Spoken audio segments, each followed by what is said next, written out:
The little girl hadn't spoken in 364 days. Not one word, not a whisper, not even her own name. Every doctor said the same thing. Every specialist shook their head the same way. Her father, the most feared man in New York City, had spent a year buying answers that nobody could give him. Then a 24-year-old waitress with $17 in her bank account picked up a chocolate squeeze bottle, drew a tiny heart on a plate, and slid it across the table. And the child looked up. For the first time in a year, she looked up. If that just stopped your heart the way it stopped mine, hit subscribe right now, turn on every notification and drop a comment telling me what city you're watching from. I want to see exactly how far this story travels, because I promise you what happens next will change the way you think about kindness for the rest of your life. Now let's go back to the beginning. The first thing Emily Carter did when she found out she had the Moreau table was go to the back of the restaurant and throw up. Not from fear, or not only from fear, from the specific physical response of a body that has been running on 4 hours of sleep, 2 skipped meals, and 3 weeks of unpaid rent, and has just received one more piece of information it doesn't know how to process. She straightened up, rinsed her mouth, looked at herself in the small bathroom mirror over the sink. "You need the money," she said to her reflection, out loud, the way you say things when you need them to be real. "You need the money and you know how to carry plates, and that is all this is." Her reflection looked back at her with the expression of someone who was not entirely convinced. She went back out anyway. Gerald, the restaurant manager, a thin, nervous man who sweated visibly whenever anything disrupted the evening's choreography, intercepted her in the hallway. "Carter." He pulled her aside, and the urgency in his grip on her elbow told her everything about what kind of night this was going to be. "I need you completely steady tonight. Not mostly steady, completely." "I'm steady," she said. "The Section 7 party." "I know. You don't know." He stopped, looked at her, made the calculation of how much to say. "Just don't speak unless spoken to. Don't make eye contact unless he makes it first. Don't offer opinions. Don't—" "Gerald." She looked at him calmly. "I've been doing this job for 8 months. I know how to serve a table." He opened his mouth, closed it, tugged his collar. "Okay," he said. "Okay, just steady." She walked to Section 7. She heard the silence before she turned the corner. Not the comfortable silence of a quiet evening, the other kind. The pressurized kind. The silence of 40 people in a room collectively deciding not to look at something too directly. Then she turned the corner and she understood. Vincent Moreau was already seated. She had expected she didn't know exactly what she had expected. Something more theatrical, maybe. Something that announced itself. Instead, there was a man in a charcoal suit sitting at the head of a private table with a particular stillness of someone who has never needed to announce himself because every room he has ever entered has done it for him. 43 years old.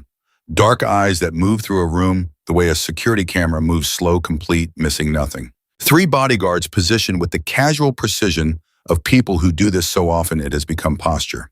And to his right, so still, so pale, so completely absent from the room she was physically sitting in, a little girl.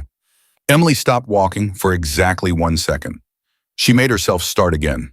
The little girl was perhaps 6 years old, blonde, with hair that fell straight and skin so pale it looked like she hadn't been outside in months. She wore a white dress with a thin blue ribbon. Her hands were folded in her lap. Her back was straight, and her eyes were fixed on the tablecloth with the specific total blankness of someone who has gone somewhere else and left their body to manage the situation alone. Emily had seen that look before. She knew it the way you know a language you learned during the hardest years of your life, not academically, not from a distance, but in the bones. She took the water pitcher and she walked to the table and she did her job. "Good evening." Her voice came out right, the professional warmth, the correct pitch. "My name is Emily. I'll be taking care of you tonight. Can I start you with still or sparkling water?" None of the men answered for a moment, the kind of pause that is a test. "Still," Vincent said. One word, looking at her with the flat assessment of someone who has made a preliminary judgment and is waiting to see if it will hold. She poured, she moved around the table with the bread basket. She recited the specials in a steady voice without looking at her notepad. She felt his eyes on her the entire time, not aggressive, not intimidating, just complete. The attention of someone who gathers information the way other people breathe automatically constantly without effort. She was almost to the end of the specials when she made the mistake of looking at the little girl again. It wasn't really a mistake. It just felt like the involuntary shift of her attention, the way your eyes go toward the thing that concerns you most without asking permission. The child hadn't moved, hadn't reacted to the breadbasket placed near her elbow, hadn't looked up when the man to her left laughed briefly at something murmured across the table. She was simply gone, present and gone simultaneously. The way her father had been in the worst months when the pain was too large for any room and he had retreated somewhere inside himself that Emily couldn't reach. Emily finished the specials, took the drink orders, walked back toward the kitchen, and then she stopped. She didn't plan to stop. She had no strategy, no intention, no considered response to the situation. She stopped because her feet stopped in the middle of the service corridor, and her mind did the thing it sometimes did, went very quiet and very clear, and produced a single thought with the simplicity of something obvious. She looks like she needs someone to see her. Emily stood in the corridor for 5 seconds. Then she walked to the dessert station, picked up the chocolate squeeze bottle, and took a clean plate. Marco, the sous chef, looked up from his station.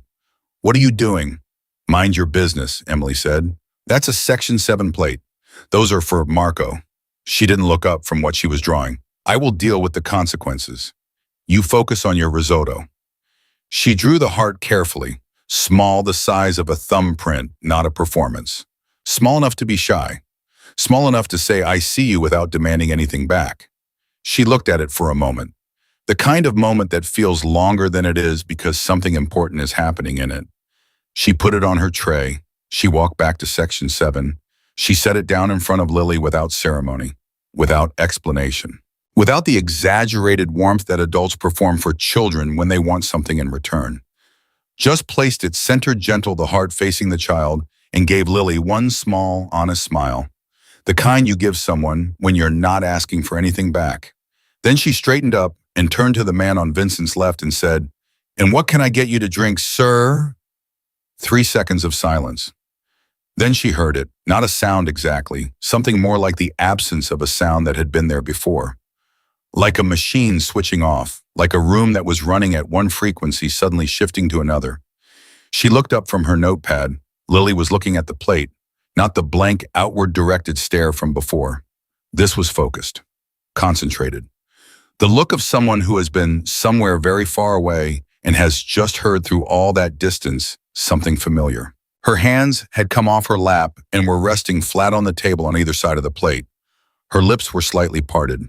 She was here, suddenly, completely, shockingly here, in a way she had not been 60 seconds ago. The entire table had stopped moving. The man mid-sentence to Vincent's left stopped mid-sentence. Caruso across the table slowly set down his water glass. And Vincent Moreau, the man who had reportedly once conducted a 40-minute business negotiation without changing his expression once, was staring at his daughter with an expression that made Emily's chest hurt. Raw, unguarded, desperate, and trying so hard not to show the desperation that it showed it more clearly. She recognized it. She had seen it on her own face in the hospital waiting room twice. The face of someone who has been told to be realistic and refuses. The face of someone who has run out of every resource except hope and is using the last of it right now. He looked at Emily. She looked back, steady, waiting. "What is your name?" he said. "Emily Carter." "Why did you do that?" She held his gaze. Because she looked like she needed someone to see her. The silence that followed was the kind that changes the pressure in a room. One of the bodyguards shifted his weight. Caruso looked at Vincent with the expression of a man who has processed several implications simultaneously and arrived at the conclusion that something unprecedented is occurring. Vincent looked at Emily with the look that had shifted, now the assessment still there, but running underneath it something else. Something that had not been there 60 seconds ago.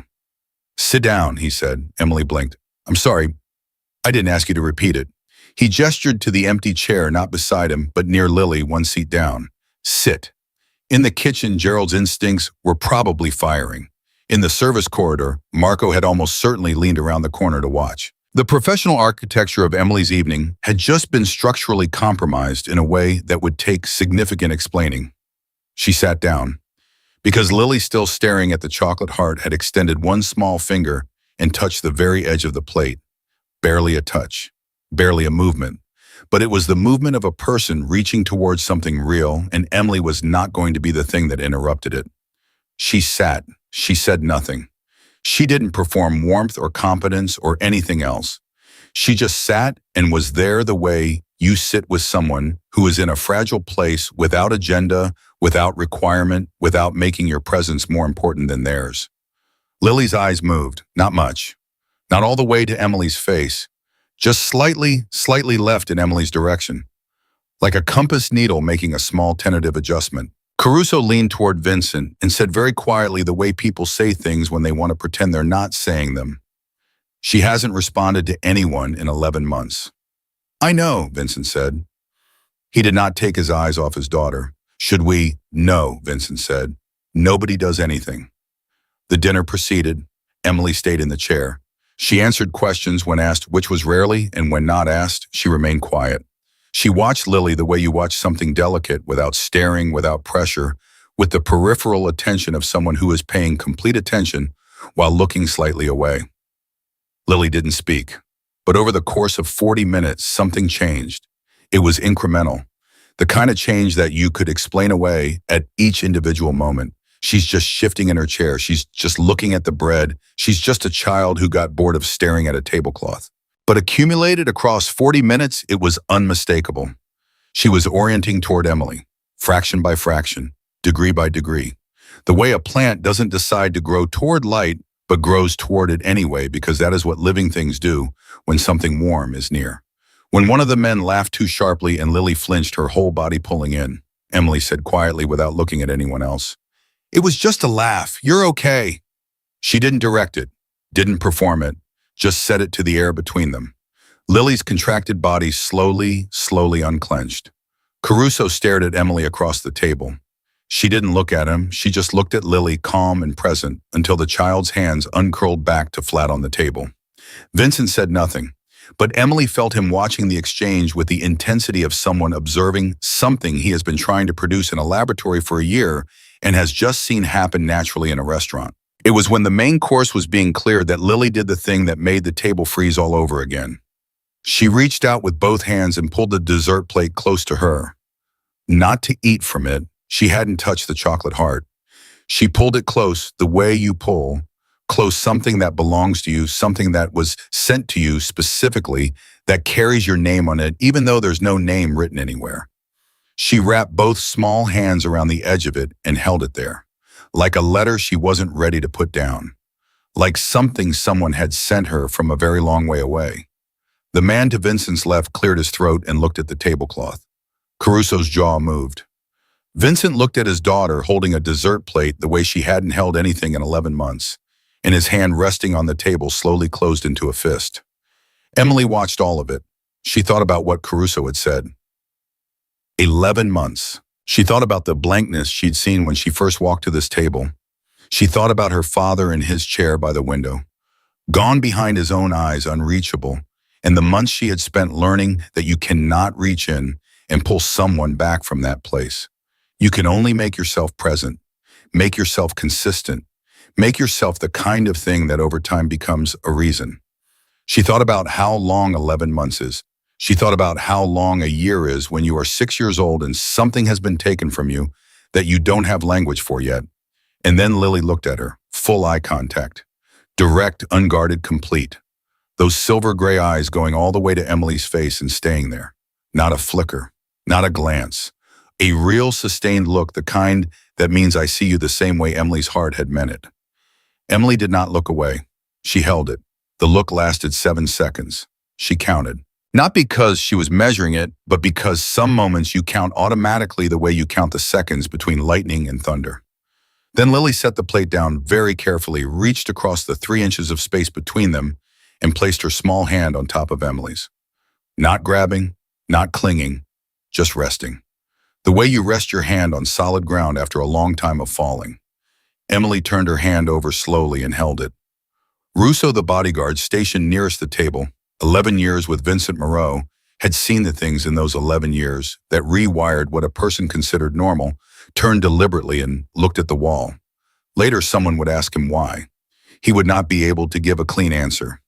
He would just say what he said every time it came up, which was, "Some moments aren't yours to watch. You just step back." Vincent returned to find his daughter asleep. He had been gone 22 minutes, pulled away by Caruso's urgent grip on his arm, a situation that needed his voice, not a delegation. He came back walking fast, already scanning the table from a distance, and stopped when he saw it. Lily was sideways in her chair. Her head was on Emily's shoulder. Her hands were still loosely closed around Emily's sleeve. She had simply run out of energy, the way children collapse into sleep without negotiation or warning, like a candle going out. Emily had gone completely still.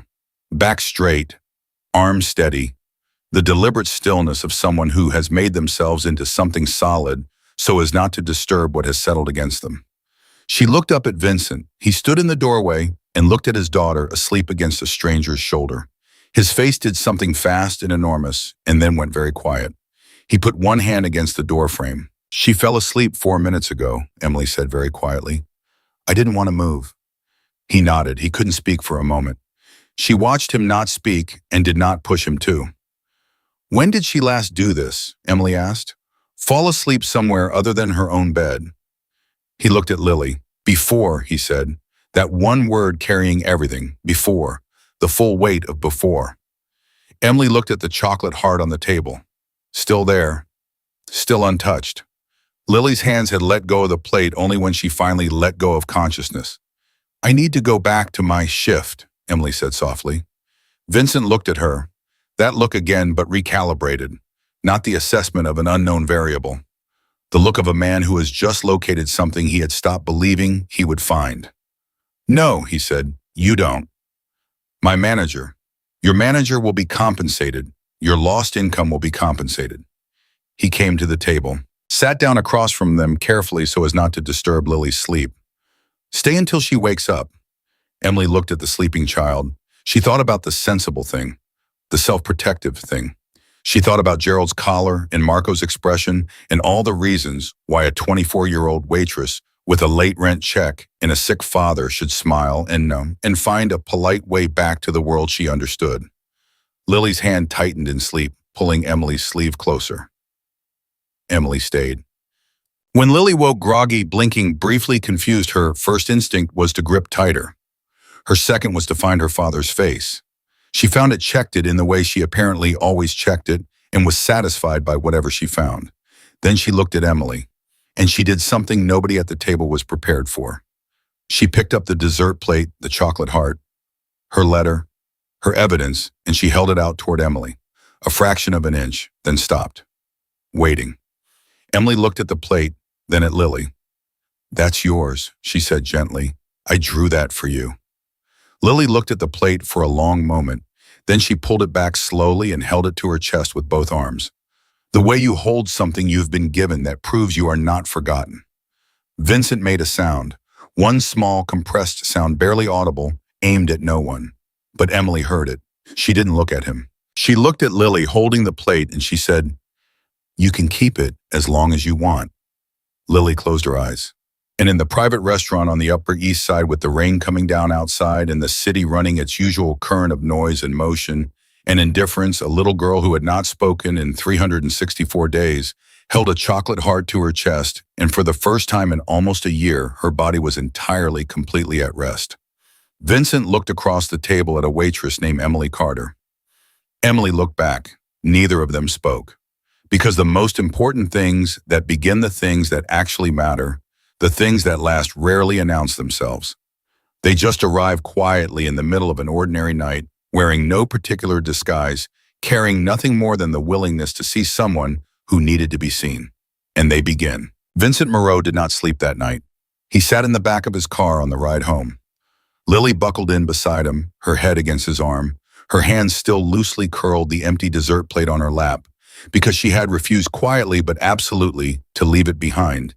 And he stared out at the rain-blurred lights of the city and thought about a waitress named Emily Carter, who had done in 40 minutes what no doctor, no specialist, no child psychologist with framed degrees and careful voices had managed to do in an entire year.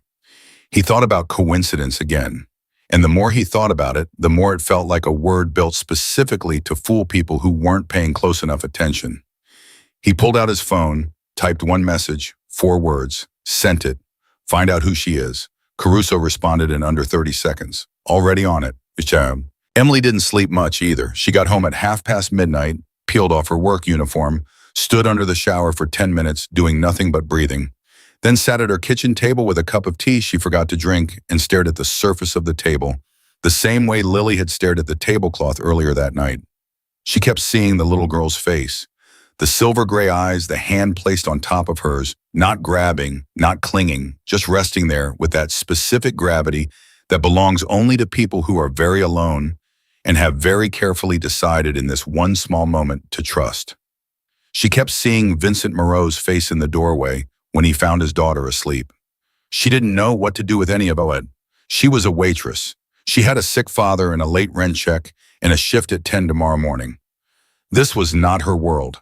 Whatever that restaurant represented, whatever that man represented, it was not her world. She told herself that very clearly, out loud to the empty kitchen.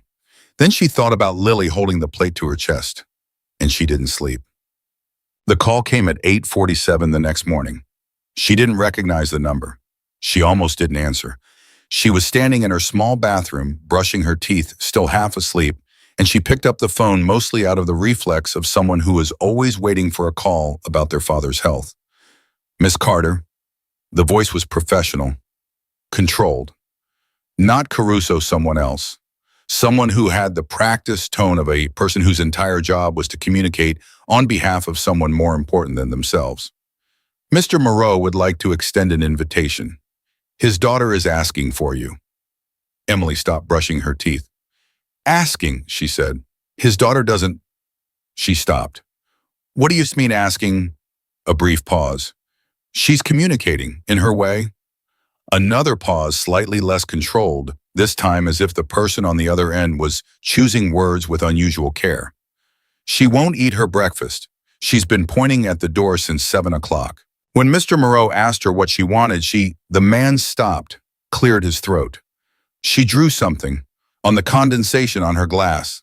Emily's heart did something complicated. What did she draw? Silence. A heart, the man said. Emily sat down on the edge of the bathtub. Mr. Moreau's car will be outside your building in 20 minutes, the man said. He asks that you come. He will compensate you for your time. But he is asking. The last 3 words were delivered differently from all the others, like they cost something to say on behalf of Vincent Moreau. Like the concept of Vincent Moreau asking rather than instructing was itself a notable event that required careful verbal framing. Emily looked at the toothbrush in her hand. She thought about rent. She thought about her father. She thought about all the sensible, practical, self-protective reasons to say no. Tell him 20 minutes, she said. The Moreau estate was not what she had imagined, though she wasn't sure exactly what she had imagined. It was large, of course. It was large, but it wasn't ostentatious in the way she'd expected. It felt, despite its size, like a place that someone had tried very hard to make feel like a home. Like someone had put care into it once. Like the care was still there in the bones of the place, even if the person who had put it there was gone. She noticed the absence immediately, the way you notice the shape of a missing thing. The house felt like a held breath. A woman named Mrs. Huang, small, brisk, 60-something, with an expression that suggested she had survived considerable difficulty through sheer organizational competence, met Emily at the door and walked her upstairs without unnecessary conversation.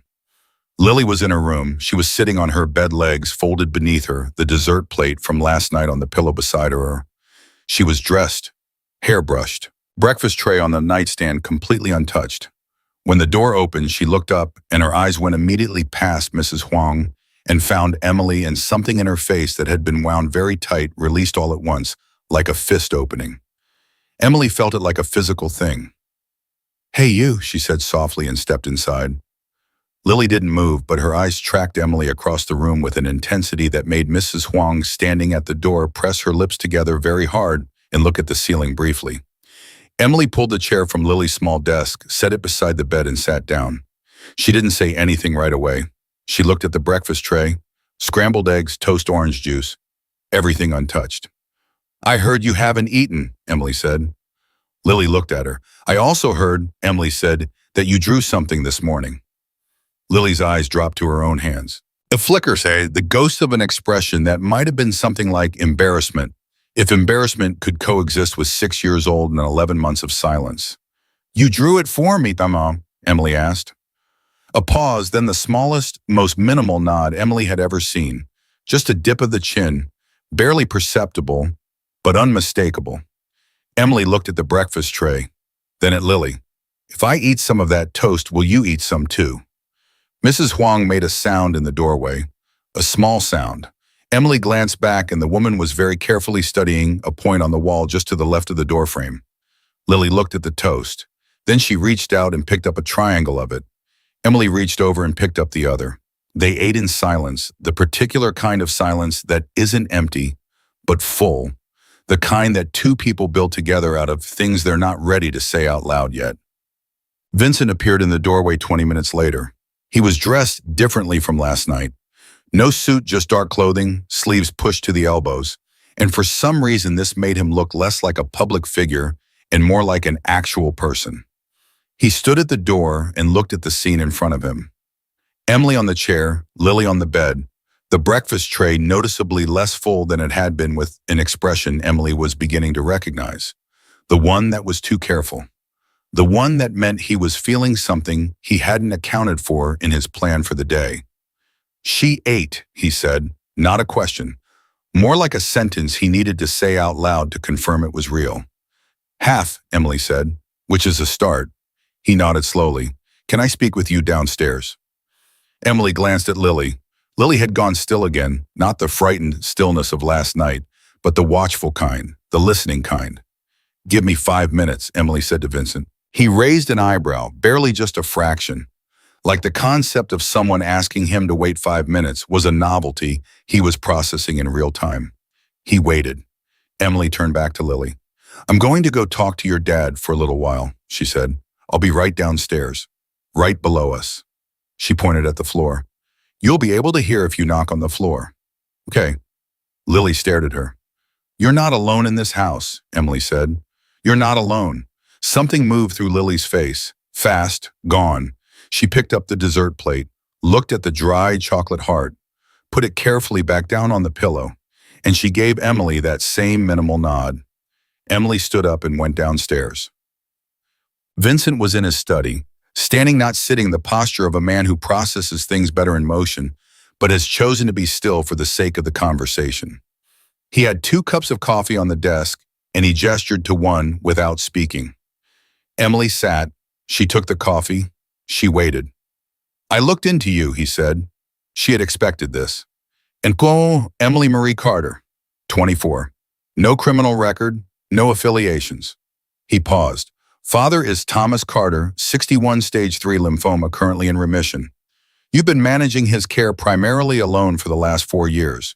You work 2 jobs, Leonardi's and a cafe on 82nd Street weekday mornings. You're 3 weeks behind on rent, but you haven't missed a payment in 2 years. He paused. Dependable. Emily looked at him steadily. Is this the part where I'm supposed to be scared that you know all that? No, he said. This is the part where I tell you I respect it. She hadn't expected that. My wife used to say that the most powerful people in any room were never the ones with the most money or the most weapons. He said it flatly, like a fact he was reporting rather than something personal. She said it was always the ones who showed up, consistently, without being asked. He paused. You showed up. Emily wrapped both hands around the coffee cup. I drew a heart on a plate, Mr. Moreau. I didn't. She hasn't responded to a single person in 11 months, he said. It came out sharper than the rest of it. Not anger, precision, the sharpness of a man cutting to the center of something because he cannot afford to approach it slowly. Not to her teachers, not to the therapists, not to my sister who she used to love, not to me. He stopped, set his jaw. She responds to you. I need to understand why. The room was very quiet. I don't know why, Emily said honestly. I'm not a therapist. I'm not trained in anything. I noticed her. That's all. You noticed her, he repeated. She looked the way my dad used to look. when he was in the worst of it. Emily looked at the desk, like he'd gone somewhere nobody could reach.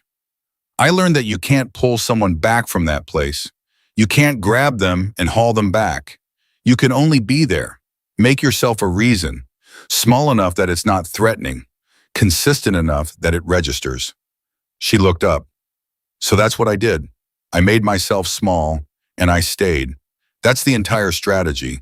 I'm sorry if that's not what you were looking for. Vincent looked at her for a long moment. I want to hire you, he said. Emily blinked. Excuse me, not as a waitress. He picked up his coffee. As a companion for Lily, daily, for as long as it takes. He named a figure that made Emily's brain briefly disconnect from her body.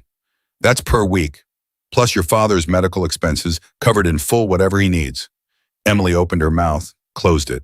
The logical, sensible, self-preserving part of her brain was screaming several things at once, most of them beginning with, do you understand who this man is? And do you understand what kind of world this is? And do you understand that walking deeper into this is not the same as walking out of it? She heard all of it. What happened to her mother? Emily asked. The temperature in the room changed, not dramatically, not like a door slamming, more like a window left open, a sudden awareness of cold from a direction you hadn't been watching. Vincent put his coffee cup down. That, he said, is not something I'm going to discuss with you today. Then how am I supposed to understand what Lily needs? You already seem to understand what Lily needs without knowing anything. That won't last, Emily said. Instinct gets you to the door. Understanding gets you through it. He stared at her. She stared back. A very long pause, the kind that recalibrates rooms. Her name was Sophia, he said finally. She was killed 14 months ago. Lily was in the house. His voice was so controlled it was almost inhuman, almost. But Emily was learning to hear the thing underneath the control, the thing that lived in the half-second gaps between sentences. She didn't see it, but she heard it, and she hasn't spoken since the morning of the funeral. Emily said nothing. She didn't say, I'm sorry, though she was. She didn't say that's terrible, though it was. She just sat with it, the way she had learned to sit with the hard things until the shape of it settled and became something that could be carried.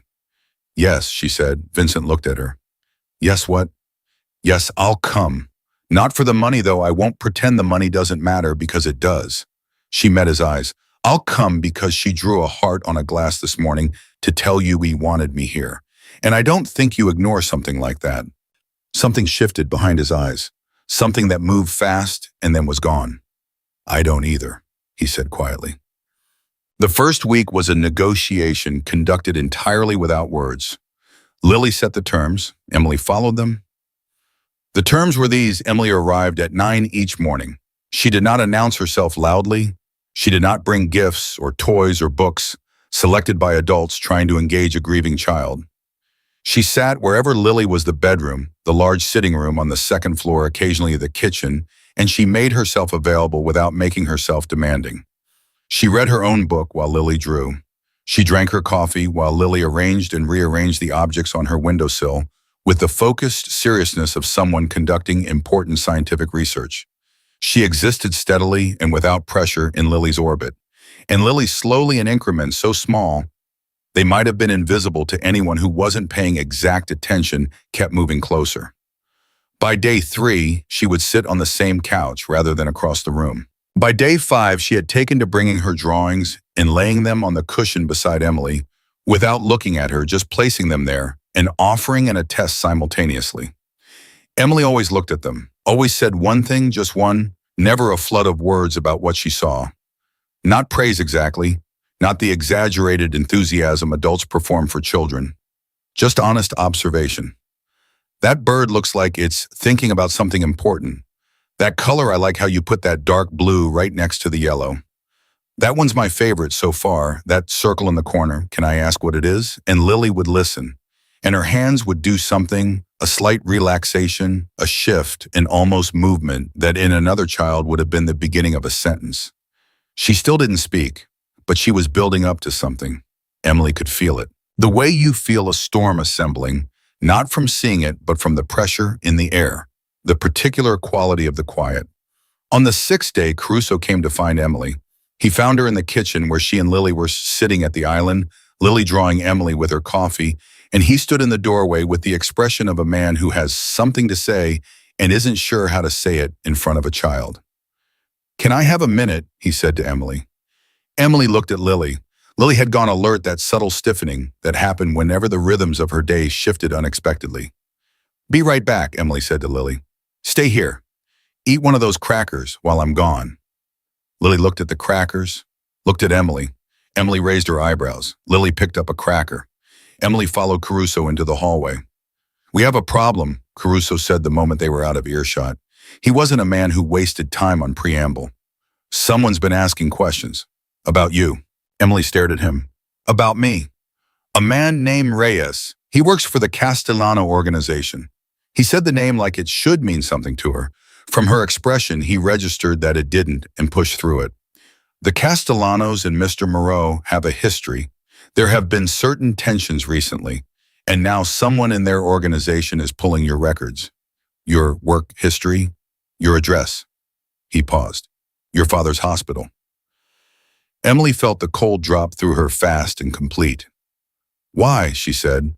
Her voice came out steadier than she expected. "Because you're here," Caruso said. "Because you're with the girl, and because some people looking for leverage over Mr. Moreau, understand that the girl is the only thing he won't trade for anything." The kitchen was very quiet. She could hear from around the corner the small sound of Lily picking through crackers. "What does that mean for me?" Emily asked. Caruso's expression answered before his words did. "It means you need to be careful. It means Mr. Moreau is aware and is handling it. And it means," he paused, "it means you should know what you're in the middle of, Miss Carter, in case you'd like to reconsider your position." She thought about the morning, Lily's hand on hers, the cracker Lily was eating right now because Emily had asked her to, the dried chocolate heart on the pillow upstairs that Lily carried from room to room with the seriousness of someone transporting something precious and irreplaceable. "I'm not reconsidering anything," Emily said. Caruso studied her for a moment. "You're not scared." "I didn't say that," Emily said. "I said I'm not reconsidering." A long pause. Something in his face shifted, not warmth exactly, but the functional equivalent that lives in people who have spent too much time in hard places to express warmth easily. "Okay," he said, "then stay close to her. Don't go anywhere alone. Go anywhere. Tell me if anyone approaches you." He started to turn away. Stopped. "And Miss Carter." "Yeah. Don't tell her father I talked to you about this. He stopped again, searching for the word. "He's managing a lot right now. Let him manage it his way." Emily nodded. She went back to the kitchen. Lily looked up at her immediately, that tracking gaze, that immediate radar. Emily sat back down, picked up her coffee, looked at Lily's drawing. "Is that a house?" she asked. Lily looked at the drawing, looked at Emily. Slowly, she pointed to a figure inside the drawn house, small, yellow-haired, barely more than a shape, and then pointed to herself. "That's you," Emily said. Lily pointed to a second figure, taller, darker. "Your dad," Lily nodded. Then she picked up her pencil and very carefully she added a third figure to the drawing, standing in the doorway of the house, small, with what appeared to be a small heart shape above its head. Emily looked at the drawing for a long time. "Is that me?" she asked. Lily put her pencil down, and she looked at Emily with those silver gray eyes that had seen something a child should never see, and she nodded once clearly without hesitation. Emily looked at the figure Lily had drawn for her, standing in the doorway, not inside the house yet, but at the threshold. With a heart above her head, she had drawn her at the door, being let in. Emily's chest tightened with something that wasn't quite sadness and wasn't quite joy, but lived in the complicated territory between them, the place where you go when something beautiful is also fragile, and you can feel both things at exactly the same time. "Thank you for putting me in the picture," Emily said. Lily studied her face for a moment. Then she looked back at the drawing and with her pencil very carefully moved Emily's figure one step further inside the house. That was day 6. Day 8 was when Vincent finally came to Emily and told her what Caruso should not have told her but already had. He found her in the upstairs sitting room, Lily asleep on the couch beside her. The child had simply run out of steam, mid-afternoon as children do, folding over sideways without ceremony.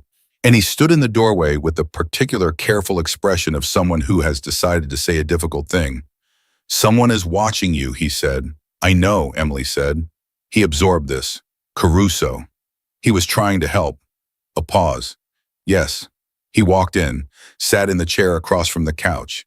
He looked at Lily sleeping, and the careful expression gave way very briefly to something undefended.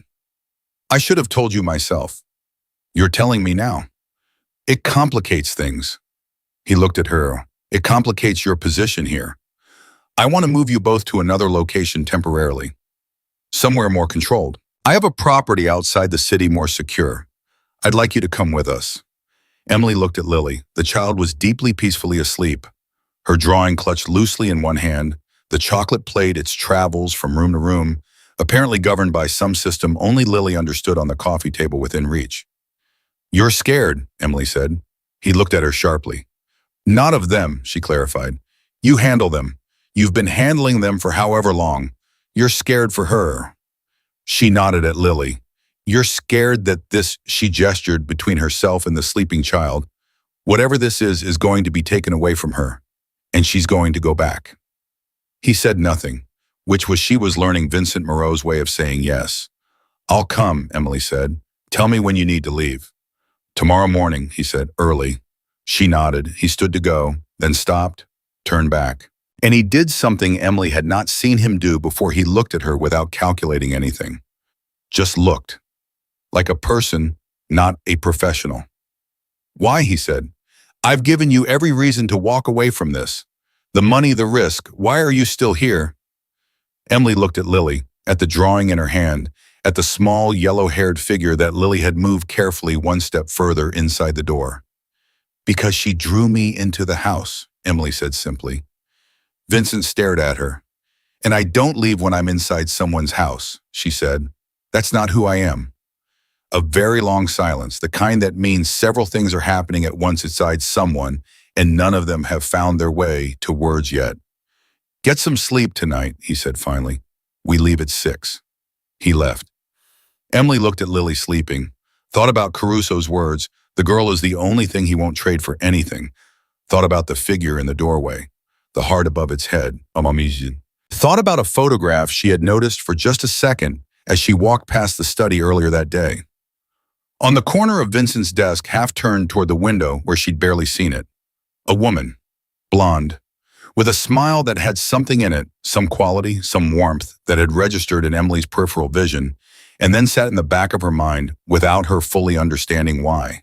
She hadn't seen enough of it to be sure, but something about that photograph felt like a door she was standing in front of. A door that wasn't ready to be opened yet. Something on the other side that was going to change everything she thought she understood about why Lily had reached for her that first night. Why a 6-year-old who hadn't responded to anyone in 11 months had looked at a stranger across a restaurant table and decided in the space of one small chocolate heart that this was the person she'd been waiting for. The answer was in that photograph. Emily was almost certain of it. She just didn't know yet whether knowing it would make everything better or whether it would make everything infinitely more complicated and dangerous than it already was. She tucked Lily's drawing more gently into the child's hand so it wouldn't fall, and she waited for morning. Part 3 Louis Viet bang into liên kết liên mạch với các phần trước trong câu chuyện pha hội thoại, tạo thành một câu chuyện liền mạch khi ghép lại. Mỗi phần liền mạch với phần trước không giới thiệu lại câu chuyện ở đầu phần mới, liên kết các phần của câu chuyện một cách liền mạch. Sử dụng câu chuyện tiếp giữa các phần. Duy trì chủ đề tránh ngắt quãng đột ngột không sử dụng gạch đầu dòng, hoặc tiêu đề phụ phong cách kể chuyện Mỹ Hoa Kỳ giống văn dạo cảm xúc chân thực và gần gũi không mô tả cảnh tập trung vào hành động cảm xúc và tâm lý nhân vật. Viết phần 3 đạt điểm 10/10 và bổ sung tiết tấu câu chuyện nhanh sửa lời AI kể theo ngôi thứ 3 tăng độ. Kịch tính không viết lan man kết thúc phần không giới thiệu phần sau. Lưu ý trả lời trong mục tin nhắn không nhảy sang mức document 10, 2 đến 3 phút cần có mini climax và đạt 10 đến 15 mini climax mỗi. Phần cứ 10 đến 12 phút có một twist lớn sâu sắc đan xen mini cliffhanger mạnh hơn. Tăng tính tự nhiên cho phản ứng của các nhân vật thêm nhịp điệu, kịch tính thực tế và gần gũi. Mỗi 8 đến 10 phút cần có móc giữ chân khán giả. Lưu ý không mô tả cảnh và chỉ cần viết nội dung và viết đúng lệnh nhé. Showmore 0929 Orchestrated Seamless Narrative Continuation. Voyuko Keithwat Fuktap orchestrated seamless narrative continuation. Voyuko Keithwat Fuktap. They left at 6, as Vincent had said. Lily walked out to the car, holding two things her drawing from yesterday folded once along the center and the dessert plate. She had wrapped the plate carefully in a hand towel, her own idea executed with the serious deliberateness of a child who has decided something is important and is going to protect it accordingly. Nobody said a word about it. Mrs. Huang helped her into the car. Caruso radioed ahead. Vincent stood by the door and watched Emily come down the steps with her overnight bag, and something in the way he watched her was different from the first night, less assessment, more something else that he hadn't named yet and probably wouldn't. The drive took just under 2 hours. Lily sat between Vincent and Emily in the back seat. She started the drive leaning slightly toward her father. Habit gravity, the pull of the familiar. 40 minutes in, without any apparent decision, she had drifted sideways until her shoulder was pressed against Emily's arm. Vincent noticed. He looked out the window and said nothing. But Emily saw his hand resting on his knee, close very slowly into a loose fist, and then open again. The estate outside the city was older than the Manhattan house and felt more lived in somehow, more real. Emily noticed when they pulled in a garden to one side, overgrown, now the kind of overgrown that takes more than a season, the kind that happens when someone who tended it stops coming. She didn't ask about the garden. She was learning when not to ask. The first thing Lily did when she got inside was find a windowsill in the upstairs hallway and put the wrapped plate on it. She stood back and looked at it for a moment, adjusting it a fraction of an inch to the left, then returned to Emily's side as though she'd simply needed to establish where the most important thing in the house was going to live. Emily watched her do it. "Good spot," she said. Lily looked at her. That almost expression again, the ghost of something that in another child, a child who hadn't spent 11 months building walls out of silence, would have been the beginning of a smile. They settled in. The morning passed the way the last several days had passed, in the particular rhythm they had established without ever discussing it, a rhythm built on proximity and patience, and the steady accumulation of small moments that don't look like much individually, but are collectively the entire architecture of trust. Emily read, Lily drew. They had lunch at this kitchen table. Lily ate most of it. Caruso, who had the look of a man revising his opinion about something, reported this to Vincent in a low voice in the hallway as though it were intelligence from the field. "All of it," Vincent said. "Most of it. The soup and the bread. She left the carrots. She always leaves the carrots. She ate the carrots." A silence. "She ate the carrots," Vincent repeated. "Yeah." Another silence. Different quality. "Okay," Vincent said. Then he walked away before Caruso could see his face. It was mid-afternoon when Emily finally saw the photograph. Not the one in the study, that one she had only half glimpsed. This one was in the upstairs sitting room of the estate, on a shelf between two books angled slightly, as if it had been turned that way deliberately or had shifted over time, and no one had straightened it. Emily was alone for approximately 4 minutes. Lily had gone to the bathroom. Vincent was on a call downstairs. Mrs. Huang was somewhere in the back of the house, and she was crossing the sitting room when she stopped. She stopped because of the woman in the photograph. Sophia Moreau had been blonde. That much Emily had expected. Lily had to get her coloring from somewhere. But it wasn't the hair. It wasn't even the face, which was beautiful in a quiet, unperformed way, the kind of beauty that doesn't announce itself. It was something else, something around the eyes. Something in the way the woman in the photograph was looking at the camera, or not at the camera actually. She was looking at something slightly to the left of the lens, at someone, with an expression of such specific directed warmth that it felt almost intrusive to look at, like opening a letter that wasn't addressed to you. Emily had seen that look before. Not on a stranger's face, not in a photograph. She had seen it in her own mirror on certain mornings when she was thinking about her father without realizing she was thinking about him. It was the look of someone whose entire attention is organized around another person's well-being. Emily stepped closer to the photograph, and then she saw it.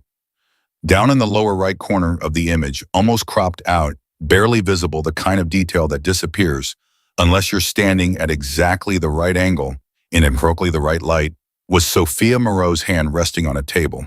And on the table in front of her hand, barely visible, was a napkin with something drawn on it. Emily leaned in, a heart, small, simple, drawn in what looked like pen, but the quality of the image made it hard to be certain. A small, hand-drawn heart on a white napkin, and Sophia Moreau's hand resting beside it as if she had just drawn it or was about to. Emily stood very still, the sound of small footsteps in the hallway. She straightened up fast, not guiltily, but instinctively the way you straighten when you have been somewhere private without meaning to be. Lily came back into the room. She walked to her spot on the couch, picked up her pencil, then looked at Emily, who was still standing near the shelf, and her eyes moved just briefly, just a flicker, to the photograph. And something happened in Lily's face. Not the blankness, not the careful absence she used as a shield. Something active. Something that moved through her eyes like a current through water, fast, deep, gone, almost before it registered. But Emily caught it. She knew what it was. Recognition. And underneath the recognition, something more complicated. The specific kind of pain that belongs to people who love something they can't get back. "Your mom drew hearts too," Emily said. Quietly. Not a question. The room went completely still. Lily looked at Emily. Her pencil had gone motionless in her hand. Her whole small body had gone motionless. She was doing what she did when something reached her, holding absolutely still, the way prey animals hold still, which is also the way deeply hurt people hold still when something touches the exact place they have been protecting. Emily didn't push. She didn't move toward her. She just stood where she was and held Lily's gaze and let the silence do whatever the silence needed to do. Lily looked at the photograph, then at Emily, then down at the blank page in front of her, and she drew a heart. Small, simple, identical to the one Emily had drawn on the dessert plate 6 days ago. Then she looked up at Emily and held the page out. Emily crossed the room, took it, sat down beside Lily and looked at it for a long moment. "She used to draw these for you," Emily said. Lily pressed her lips together. That tight, careful compression that children do when they are trying not to cry and don't want anyone to know that's what they're doing. "It's okay," Emily said softly. "You can miss her. You can miss her as much as you want. I'm right here." The tight compression in Lily's face held for another 3 seconds. Then it broke quietly, the way the most important things break, without drama, without noise. And Lily leaned sideways into Emily's shoulder, and her whole body shook once, twice, 3 times, the deep cellular shaking of a grief that has been held in too long and too hard and has finally found the one crack in the wall it needed. She didn't make a sound. Not yet. But she cried, really cried, for the first time Emily realized probably in a very long time, because the children who go silent after loss often stop crying, to store it all up in the body like a charge with nowhere to go. Emily put her arm around her, held her, said nothing, did not say it's going to be okay because she didn't know that, did not say she's watching over you because she couldn't promise it. Just held her and let the shaking run its course the way you let a fever break, not fighting it, just staying present through it. From the doorway, she heard at a half-second of sound a footstep that stopped. She was aware of Vincent. She didn't look up. She heard him after a moment step back and away, giving his daughter space to grieve in the first way that had felt safe. Emily found him in the kitchen 30 minutes later. He was standing at the counter with a cup of coffee going cold in his hand, and he looked at her when she came in with the expression of a man who has been rearranged internally and is still figuring out where everything landed. "She cried," Emily said. "I know, I heard." "That's good, Vincent." It was the first time she'd used his first name. Neither of them mentioned it. "That's grief moving. It's supposed to move. When it stops moving is when it hurts you." He put the coffee cup down. "She drew hearts, Sophia." He said it like he was testing whether he could say it out loud without damage. "Sophia used to draw them everywhere, on the kids' drawings when she hung them up, on notes she left for Lily in her lunchbox." A pause. "I didn't know she remembered." "She remembers everything," Emily said. "She just couldn't reach any of it. It was all locked on the other side of the silence." He looked at her. "And now?" "Now there's a crack in the door," Emily said. "Don't push on it. Just keep being here. Keep showing up.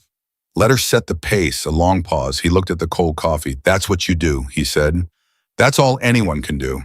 He was quiet for a moment. Then, "Who taught you that?" "My dad," she said, "by needing it from me." The call from Caruso came at 9:47 that night. Emily heard the shift in the house before she understood what caused it, a quickening, a change in the energy, the way three different bodyguards moved through the hallway in rapid sequence without making eye contact with anyone. She was upstairs with Lily, who had tired herself out with the afternoon's crying and fallen into the deep, boneless sleep of a child who has finally put something down. She came to the door of Lily's room and looked into the hallway. Russo was at the top of the stairs. He looked at her. "Stay in the room," he said. "Keep the door closed." "What's happening?" "Mr. Moreau is handling it." "That is not an answer." Russo looked at her with the expression of a man recalibrating. "Someone crossed the perimeter on the south side. Probably a scout. We're running a check." His voice was professional, flat, designed to de-escalate. "Stay in the room." Emily went back in. She closed the door. She looked at Lily sleeping deeply peacefully. No awareness of the machinery moving around her, and she sat on the edge of the chair beside the bed, and she was afraid. Not screaming afraid. The quiet kind of afraid, the kind that sits very still in your chest and makes you hyper-aware of every sound. She heard voices downstairs, low, rapid, the percussion of men coordinating quickly. She heard a door. Silence. More footsteps. She sat and she breathed, and she kept her eyes on Lily, and she did what she had been doing for 6 days, which was simply refuse to leave. 20 minutes later, a knock on the door. She opened Vincent, a cut above his left eyebrow, shallow, the kind you get from moving fast through a space with edges, not from a fight. His shirt collar was open. He looked at Lily over Emily's shoulder, confirmed she was asleep, and some of the tension in his jaw released fractionally. "Scout," he said, quietly. "Disabled. No breach." Emily looked at the cut. "You should clean that." "It's nothing. It'll get infected if you—" "Emily." He said her name with a flatness that wasn't rudeness. It was the tone of someone stopping a conversation at the border of what they can handle right now. "It's nothing." She stepped back, let him look at his daughter for a moment. "They know we're here," she said. "Yes." "How?" He looked at her. "That's what I'm trying to find out." A pause, the weight of what that meant settled between them. "Is she safe?" Emily asked. "She's safe," he said. The absolute certainty in it, the bedrock certainty, not the performed kind, was the most honest thing she had heard him say. Whatever else happens, she is safe. That is not negotiable. Emily nodded. She believed him. She wasn't sure she could have explained exactly why he was a man who, by any rational measure, she should not be trusting with much of anything. But she had spent 6 days watching how he looked at his daughter. You can fake a lot of things. You cannot fake the look in a father's eyes at 6 in the morning when his child eats toast. "Get some sleep," he said. "You first," she said. He almost smiled, just almost. The corner of his mouth moved a fraction and then stopped, like it had started a journey and then remembered it had forgotten how. He left. Emily sat back down, looked at Lily. Looked at the wrap plate on the nightstand. Lily had moved it from the hallway windowsill to beside her bed before sleep, because of course she had. She sat in the quiet and she thought about the photograph. The heart on the napkin, Sophia Moreau drawing small hearts for her daughter the same way Emily had drawn one on a plate.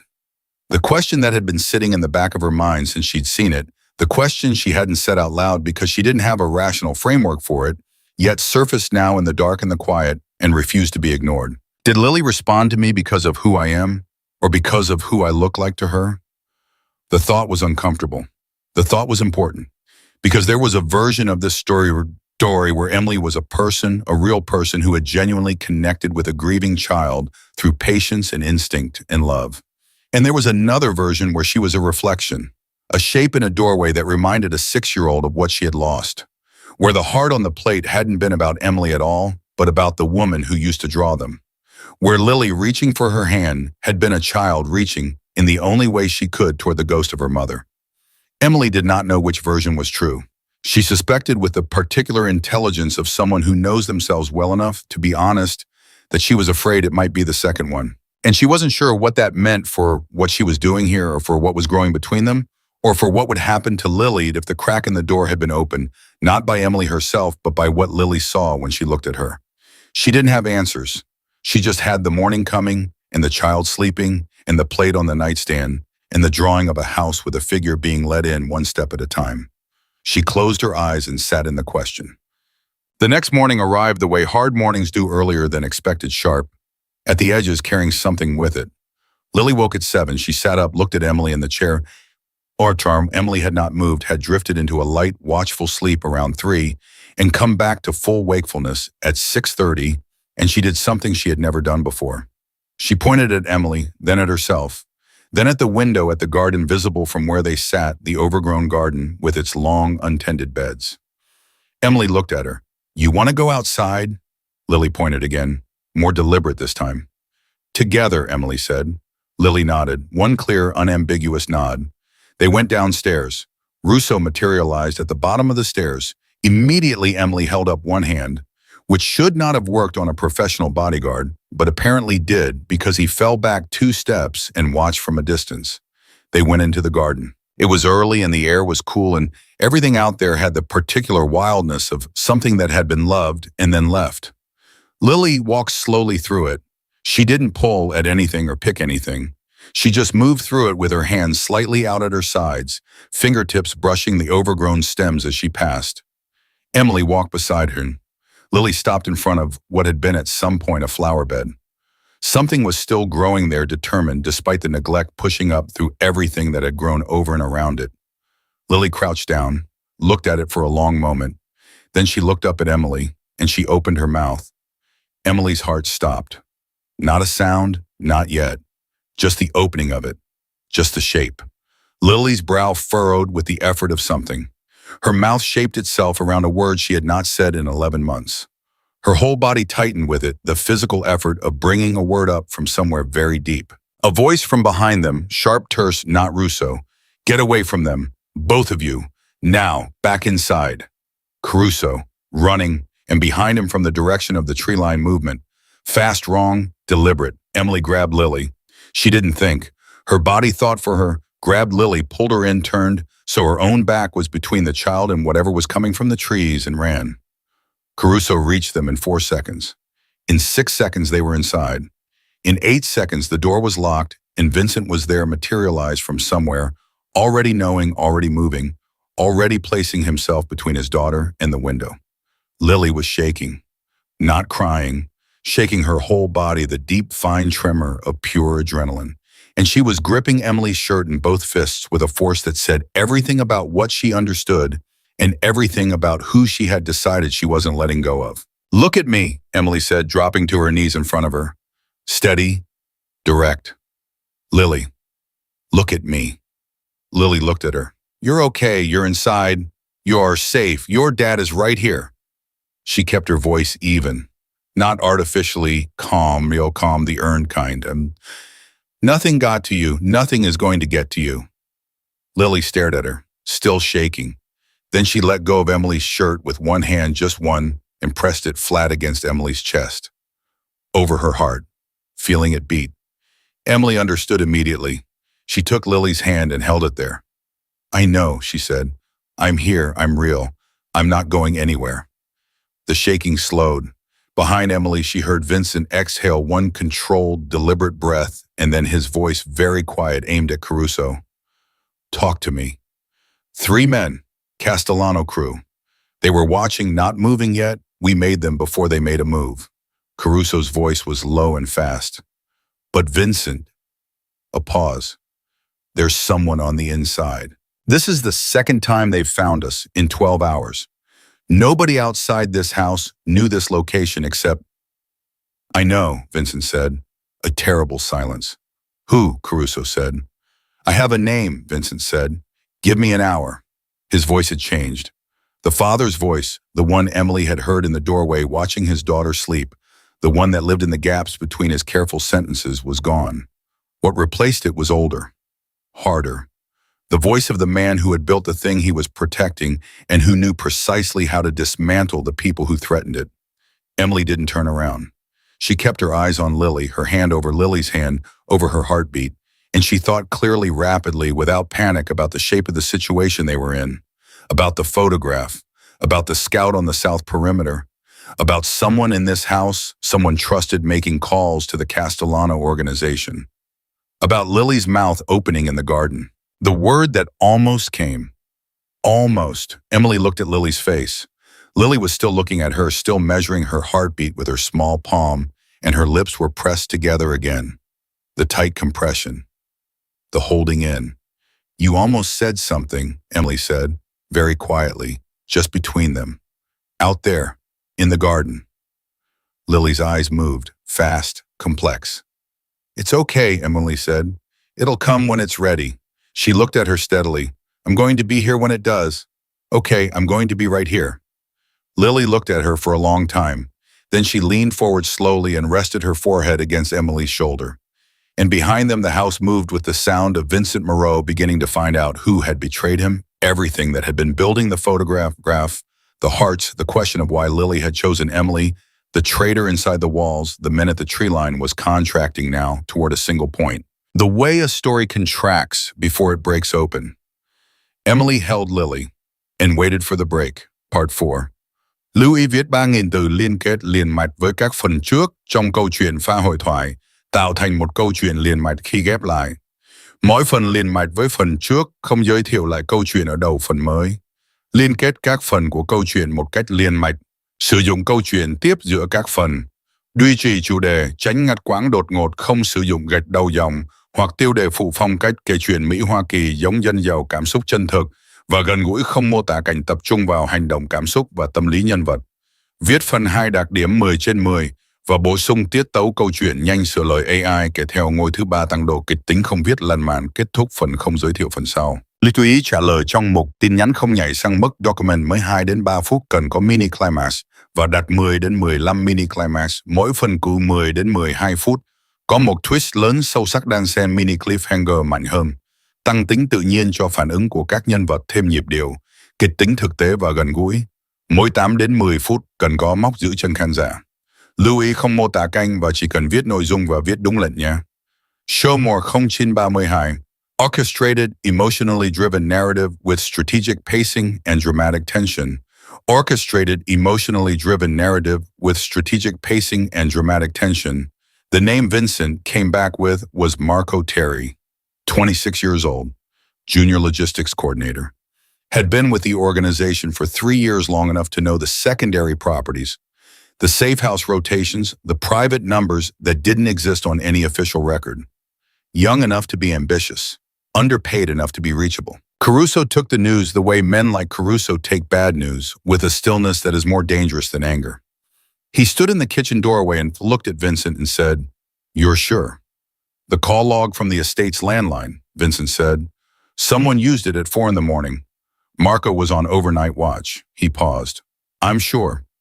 Caruso nodded once. Slow. Final. "Where is he now?" "Russo has him in the East Wing." Vincent looked at his watch. "I'll handle it." "Vincent." "I said I'll handle it." He said it without raising his voice, which was somehow worse than raising it. "Find out who he was talking to on the Castellano side, Imam. I want the name of whoever made contact with him first.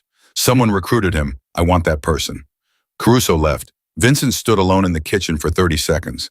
Emily, coming down the stairs after settling Lily with Mrs. Huang, almost walked into the silence before she realized what kind of silence it was. She stopped on the bottom step. He looked at her. "She's okay. She's calmer. Mrs. Huang is with her." Emily came the rest of the way down. "You found who it was?" "Yes." She studied his face. "What are you going to do?" A pause. "The kind that has a ceiling." "What I always do," he said. The way he said it was careful, not proud, not threatening, just factual in the way that a person is factual about something they have made peace with, even when the peace cost them something. He looked at her while he said it, and she understood that he was telling her something real, that he was not in this moment performing for her. He was showing her the actual shape of who he was and what this life required of him, and giving her the choice of what to do with that information. Emily held his gaze. "Is it going to keep her safe?" "Yes." "Then do it," she said. He absorbed that, the directness of it, the absence of flinching, and something in his face acknowledged it without naming it. "Go be with her," he said. "Don't let her out of your sight today." Emily went back upstairs. She did not ask later what had happened to Marco Terry. She already knew. She had grown up in a city where certain things happened in certain kinds of rooms, and the people who needed to not know the details exercised the discipline of not asking. Her father had worked sanitation for 30 years, and he had a phrase for it.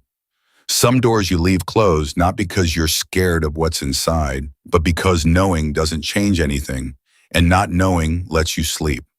She exercised that discipline now, stayed with Lily, kept the door closed. But something else opened instead. It was nearly noon when it happened. Lily had been drawing for an hour longer than usual with an intensity that bordered on urgent, the pencil moving fast across multiple pages, filling them and setting them aside.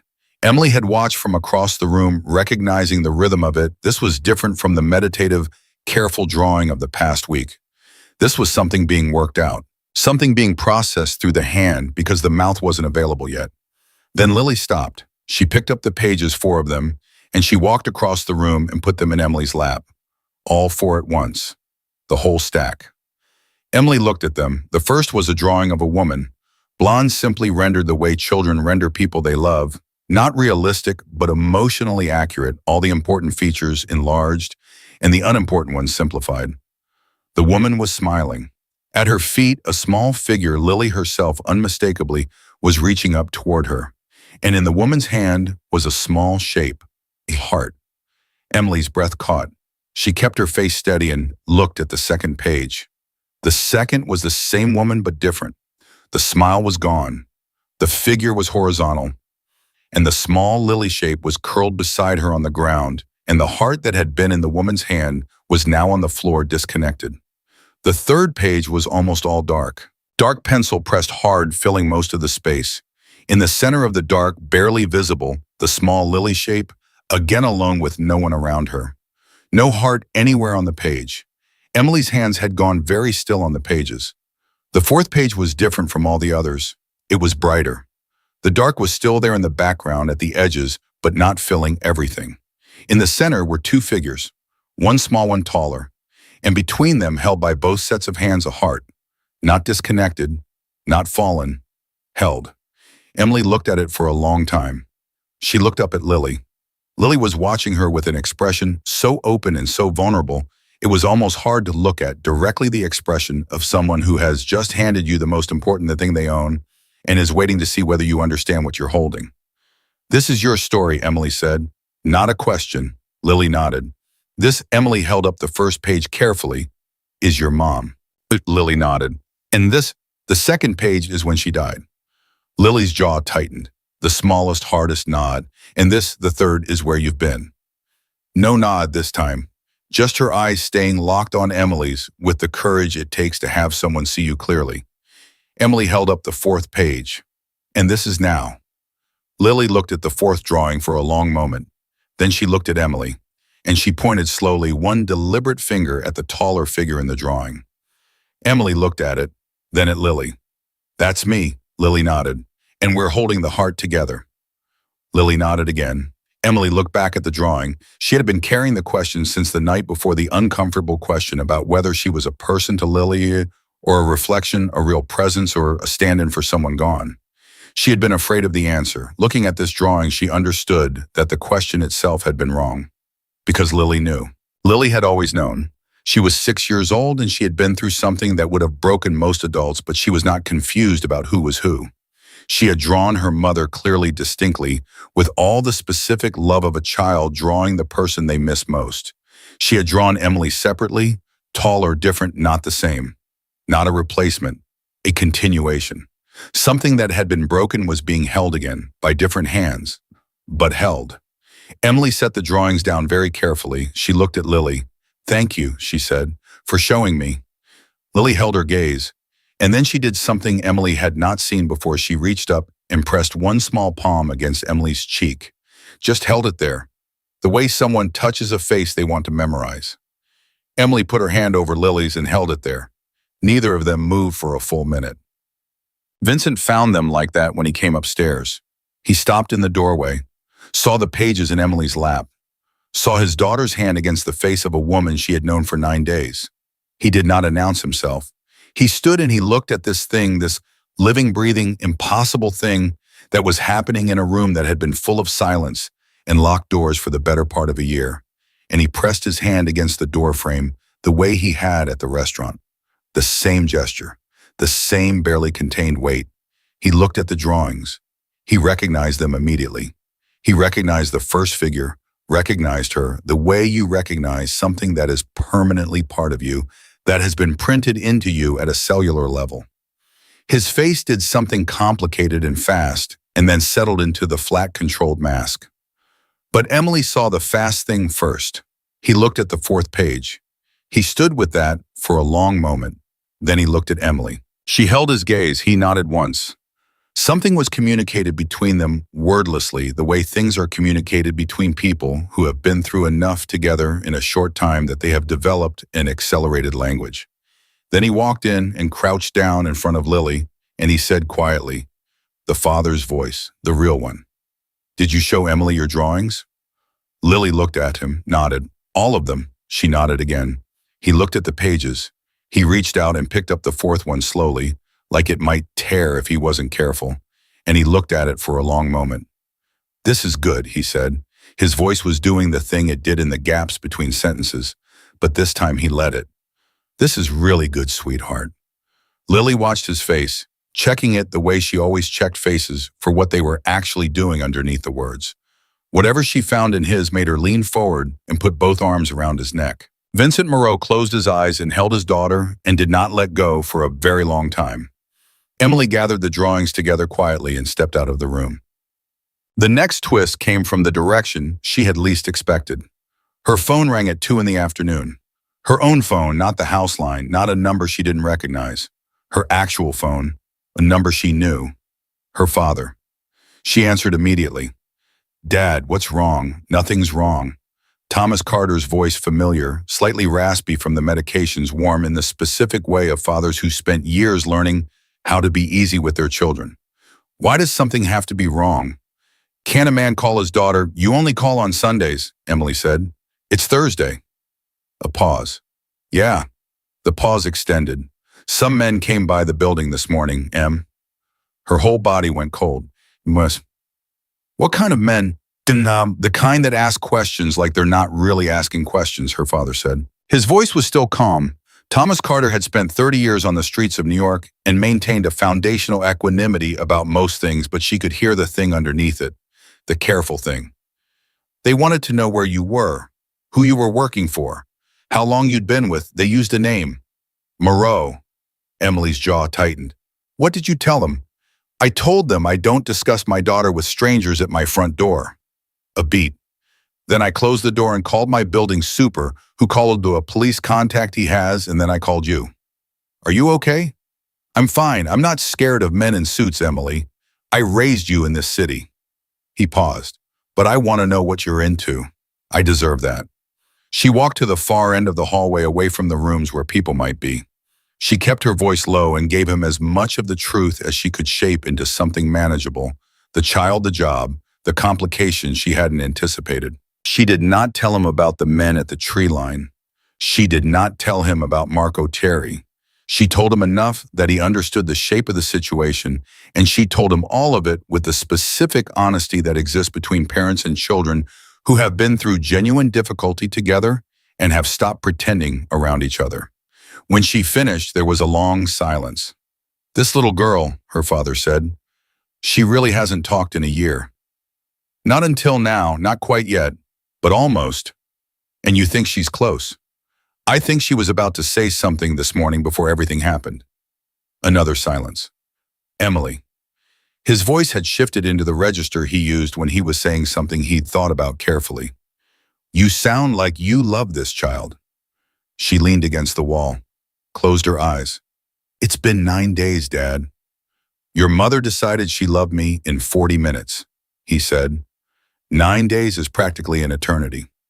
A pause. I'm not questioning it. I'm noticing it. She didn't say anything. Is the man Moreau, is he treating you right? Yes. Is he a dangerous man?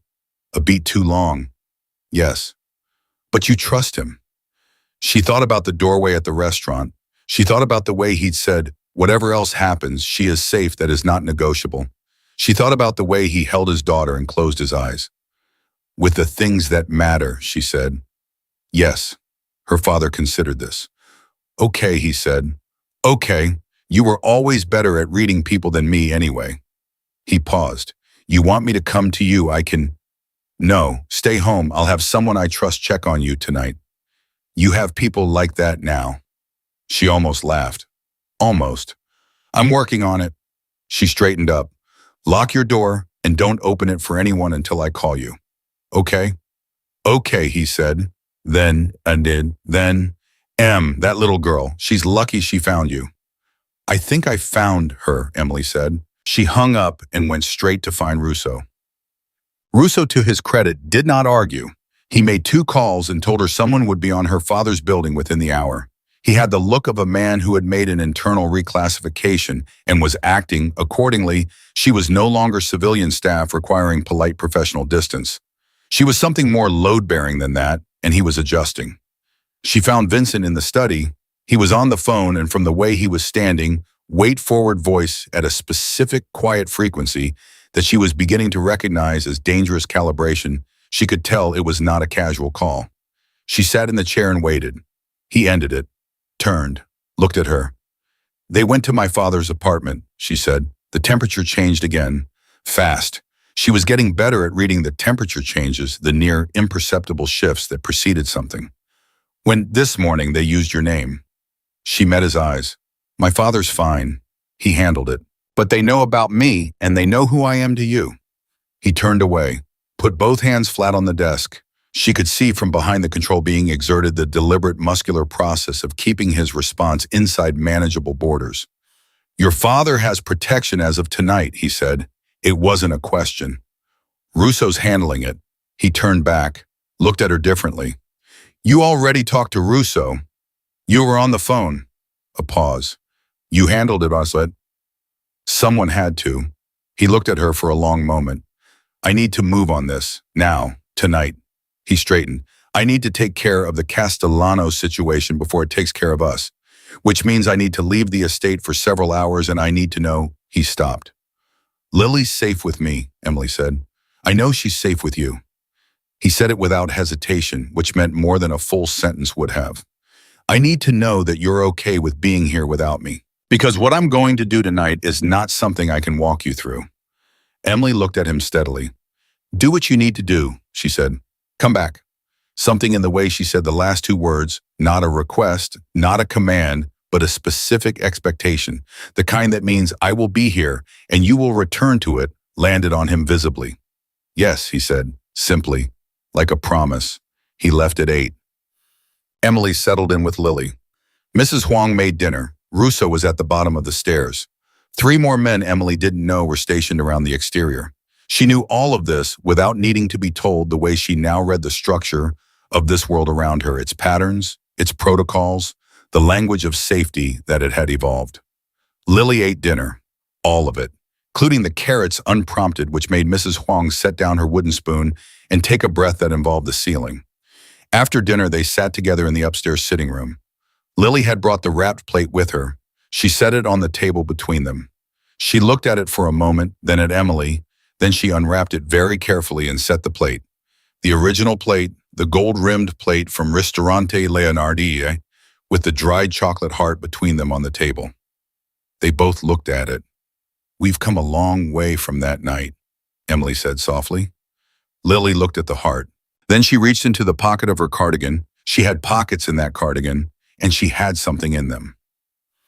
Emily realized something she had been carrying, and she pulled out a piece of paper folded very small. She held it out. Emily took it, unfolded it. It was a drawing she hadn't seen before. Smaller than the others, done on a torn piece of notepaper, probably done while Emily wasn't watching privately, the way you write something in a journal before you're ready to say it out loud. It was the restaurant, simplified but unmistakable, the table, the figures seated around it, the tension rendered in heavy dark lines around the edges, and in the center of the image, a plate. On the plate, a heart. And on either side of the plate, 2 figures reaching toward it from opposite sides. One small, one taller, both touching the heart at the same time. Emily looked at it for a long time. You drew this when? She asked. Lily held up 4 fingers. 4 days ago. Emily looked at her. You drew this 4 days ago. Lily nodded. She pointed at the drawing, then at Emily. Then she put her hand over her own heart. Emily understood. She had to take a moment. She looked at the ceiling for 3 seconds, not because she was going to cry, though she was close, but because some things require a moment of looking up before you can look back down at them. She looked back at Lily. "I feel it too," she said. Lily held her gaze. Then she opened her mouth carefully with that same focused effort Emily had witnessed in the garden, the gathering of something from deep down, and she took a breath and Emily went completely still. The house was silent, the kind of silent where you can hear the specific quality of the air in the room. Lily's lips formed around a shape. The shape of a word, one syllable, gathered up from 11 months of sealed silence with everything she had. A door downstairs slammed open. Both of them flinched, running footsteps, two voices overlapping, one of them Russo's. A crash, something falling, or being knocked. Lily's face closed. The word, whatever it had been, whatever was about to break through for the second time, retreated. Gone. Back behind the wall. Emily grabbed Lily's hands. Hey, look at me, right here." Lily's eyes found hers wide and startled. You're okay, stay with me." Russo's voice from the stairs. "Miss Carter, get to the interior room, now." She was already moving. She pulled Lily close, arm around her, and they moved fast down the hallway. Not running because running would scare Lily more, but moving with purpose, with direction, with the firm and forward momentum of someone who will not be stopped. Russo met them at the panic room door. "What's happening?" Emily said. "Castellano crew hit the front approach. 3 vehicles. His voice was flat and professional, and underneath it, very carefully controlled, was something that was not quite fear but was adjacent to it. "Mr. Moreau's been contacted. He's coming back." "How far out?" 20 minutes. She looked at Lily. Lily was gripping her hand with both of hers, not shaking, not crying, but doing the thing where her whole body was very, very still.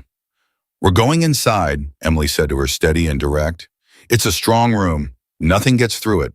You and me, we're going to sit in awe and we're going to wait for your den, and nothing is going to happen to you. I promise you that." Lily stared at her. "I need you to trust me," Emily said. A beat. One single terrible beat. Then Lily nodded.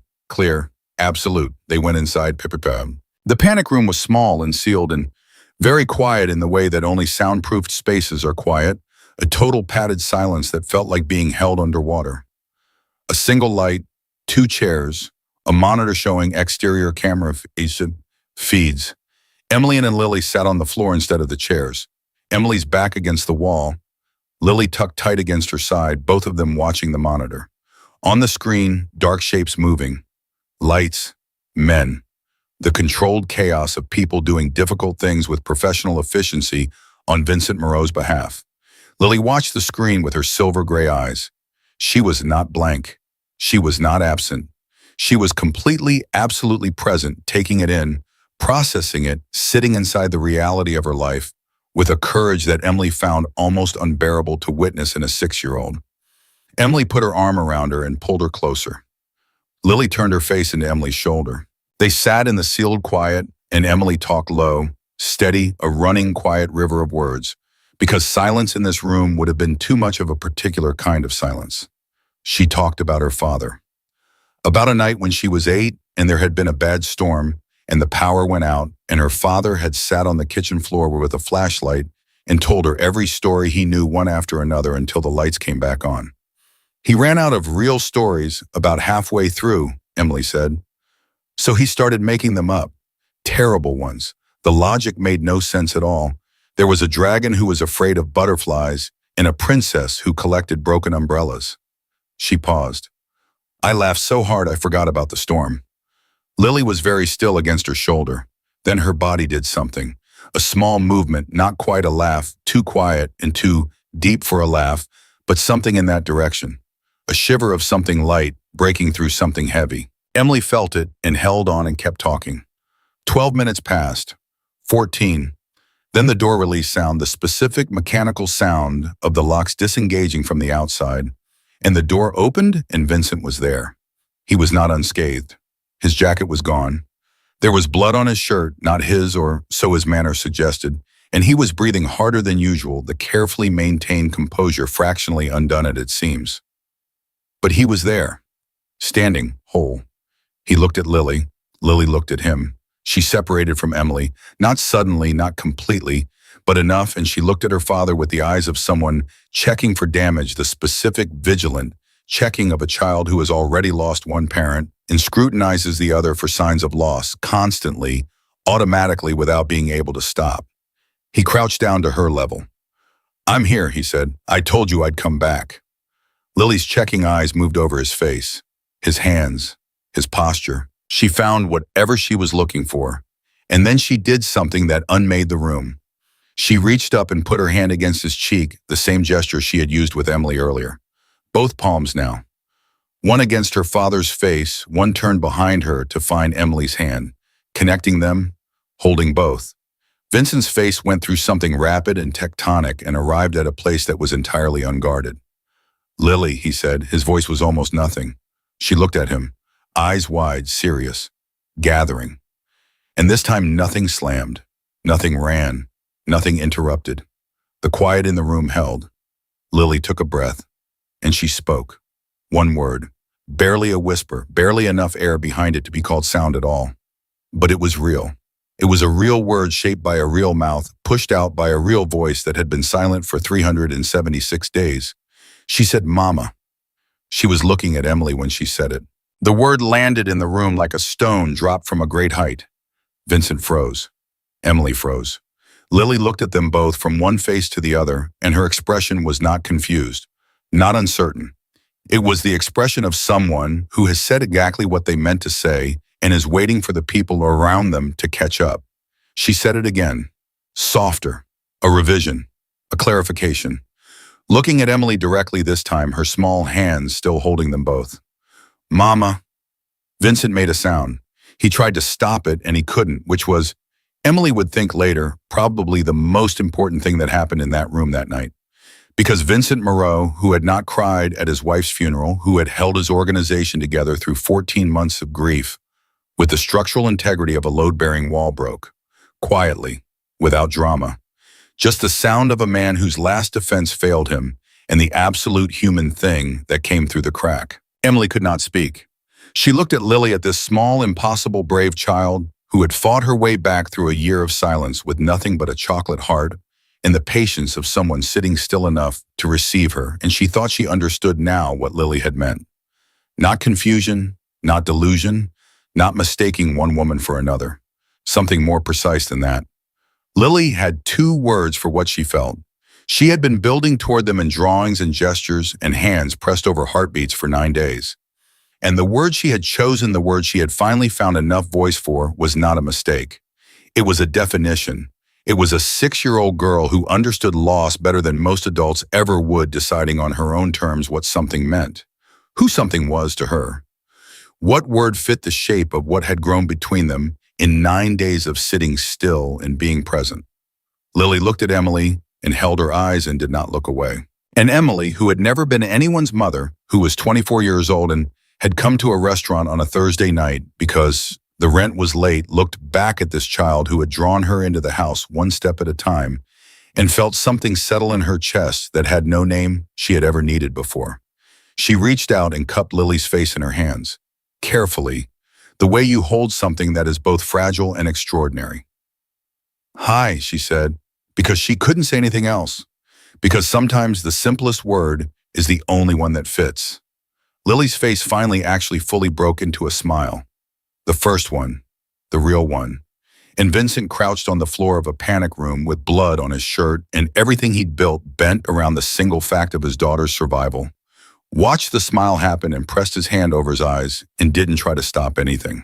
Part 5. Louis viết 3.000 từ liên kết liền mạch với các phần trước trong câu chuyện pha hội thoại để tạo thành một câu chuyện liền mạch khi ghép lại. Mỗi phần liền mạch với phần trước không giới thiệu lại câu chuyện ở đầu phần mới, liên kết các phần của câu chuyện một cách liền mạch, sử dụng câu chuyện tiếp giữa các phần. Duy trì chủ đề tránh ngắt quãng đột ngột, không sử dụng gạch đáu dòng hoặc tiêu đề phụ phong cách. Kể chuyện Mỹ Hoa Kỳ giống văn giàu cảm xúc chân thực và gần gũi, không mô tả cảnh, tập trung vào hành động, cảm xúc và tâm lý nhân vật. Viết phần 5 đạt điểm 10 trên 10 và bổ sung tiết tấu câu chuyện nhanh, sửa lỗi AI. Kể theo ngôi thứ 3 giữ độ kịch tính, không viết lăn màn. Kết thúc dùng câu khẳng định mạnh để khép lại câu chuyện rõ ràng, trọn vẹn.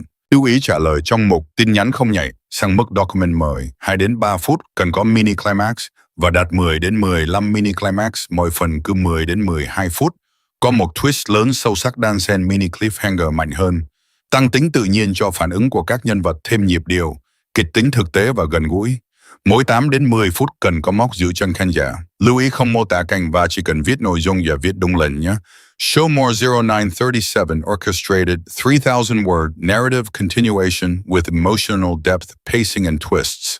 Orchestrated 3,000-word narrative continuation with emotional depth, pacing, and twists. Nobody moved for a long time. The three of them stayed on the floor of that panic room. Vincent crouched Emily sitting against the wall, Lily between them with both hands still extended, still connecting them, and the word Lily had spoken hung in the air, the way certain words do, the ones that rearrange things permanently, the kind you can't take back and wouldn't want to. Russo's voice came through the door, Shishamanko, low and professional. Mr. Moreau, situation is controlled. Perimeter is clear. Vincent didn't answer immediately.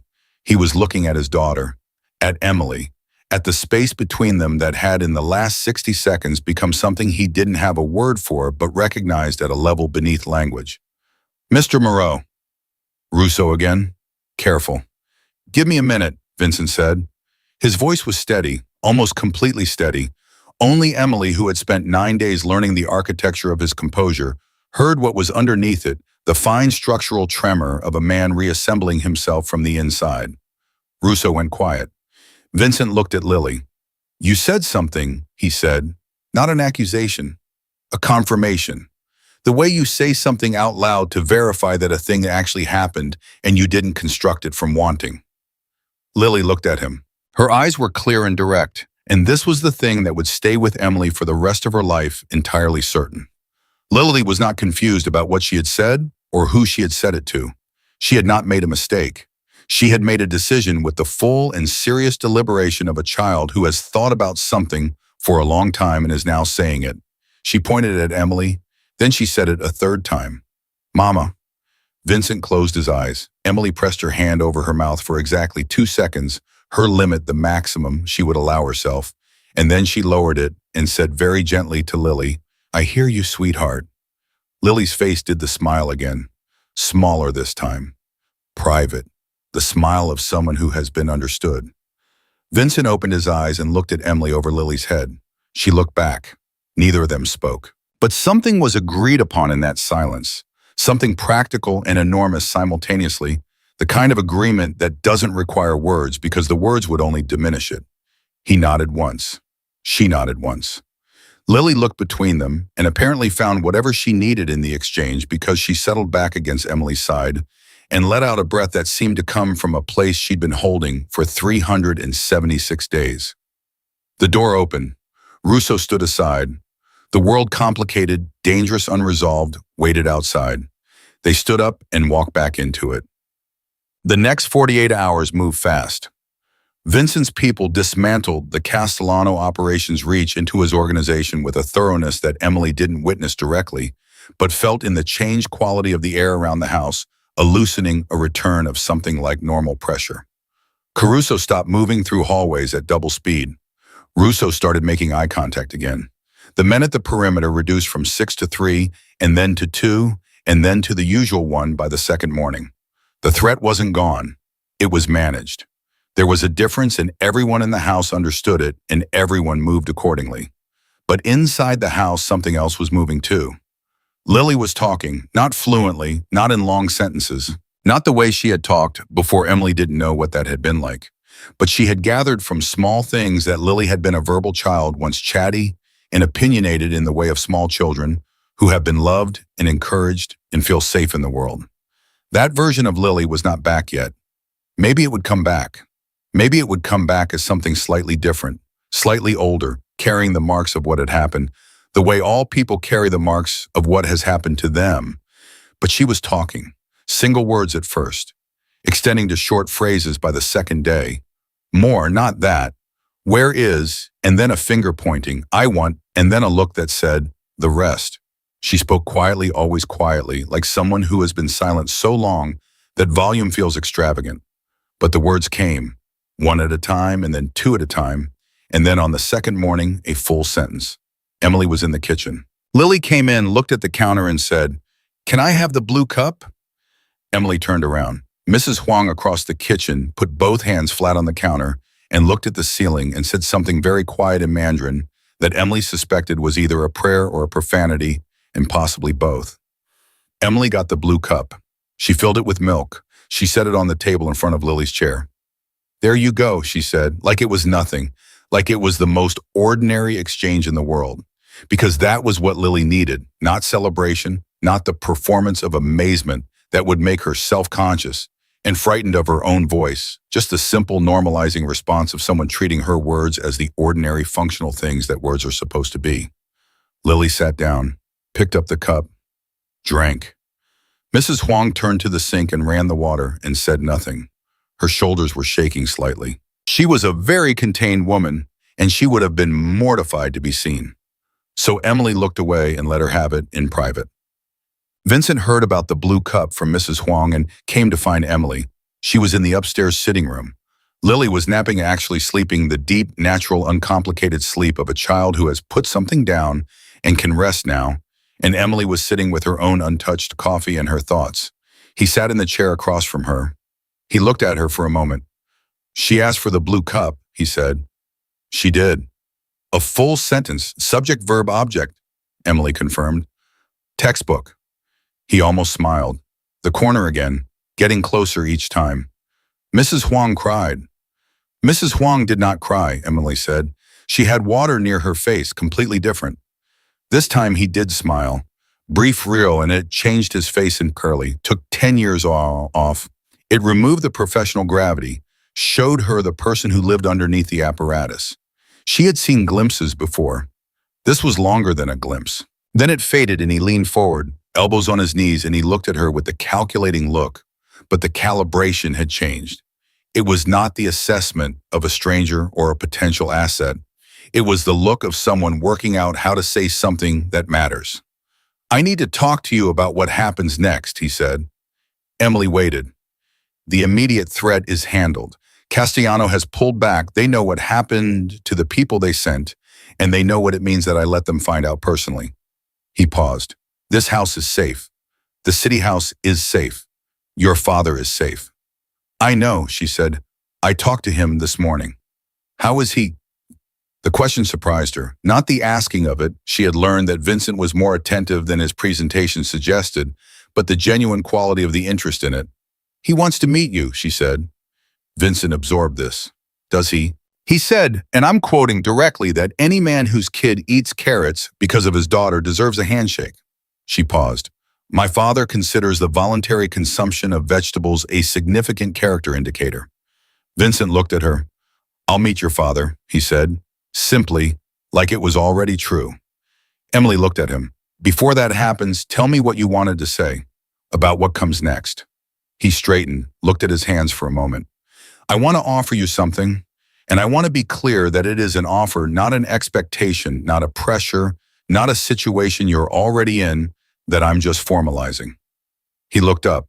"I want you to stay, not as staff, not as Lily's companion or whatever the professional designation would be." He paused. "I want you to be a part of this family." The room was very quiet. "Lily has made that decision," he continued. "She made it before I did, which is—" He stopped. Something moved across his face. "She made it on her own terms, and she's been clear about it since the moment she said that word. I'm not going to argue with her. I stopped arguing with her about the important things a long time ago." He looked directly at Emily. "But what I want to know is what you want. Not what you'll do for her, not what you'll do for the money or the safety or any other reason. What you want." Emily looked at him. She had thought about this. She had been thinking about it since the panic room, turning it over and over in her mind with the thoroughness of someone who knows that the answer will shape everything that comes after. She had thought about the questions she'd carried since the photograph, the version of this story where she was a reflection of a lost woman, a shape that reminded a grieving child of what she'd lost. She had thought about it and arrived somewhere. "Can I ask you something first?" she said. "Yes." "The photograph in the estate, Sophia." She watched his face. She drew hearts. He was very still. "Lily responded to him Emily said, because of that heart on the plate. And I've been sitting with this question, whether I was ever really the person she was reaching for. Whether she was reaching for you for me or for her mother, and I just happened to be standing in the right place at the right angle. Vincent said nothing. I need you to be honest with me, Emily said, because Lily deserves honesty more than anyone I have ever met. He looked at her for a long time. Sophia drew hearts, he said. She drew them everywhere. It was her thing, her habit. She drew one on Lily's forehead every morning with her finger when she woke her up. He paused. When you drew that heart on the plate, Lily didn't see Sophia. I know because I watched her face. She didn't look through you at someone else. She looked at you. Another pause longer. She looked at you the way she used to look at her mother. But it was you she was looking at. Emily sat with that. There's a difference, that he said, between being drawn to someone because they remind you of what you lost and being drawn to someone because they carry something similar. A quality, a way of being. He looked at his hands. She was someone who showed up for everyone, all the time, without being asked.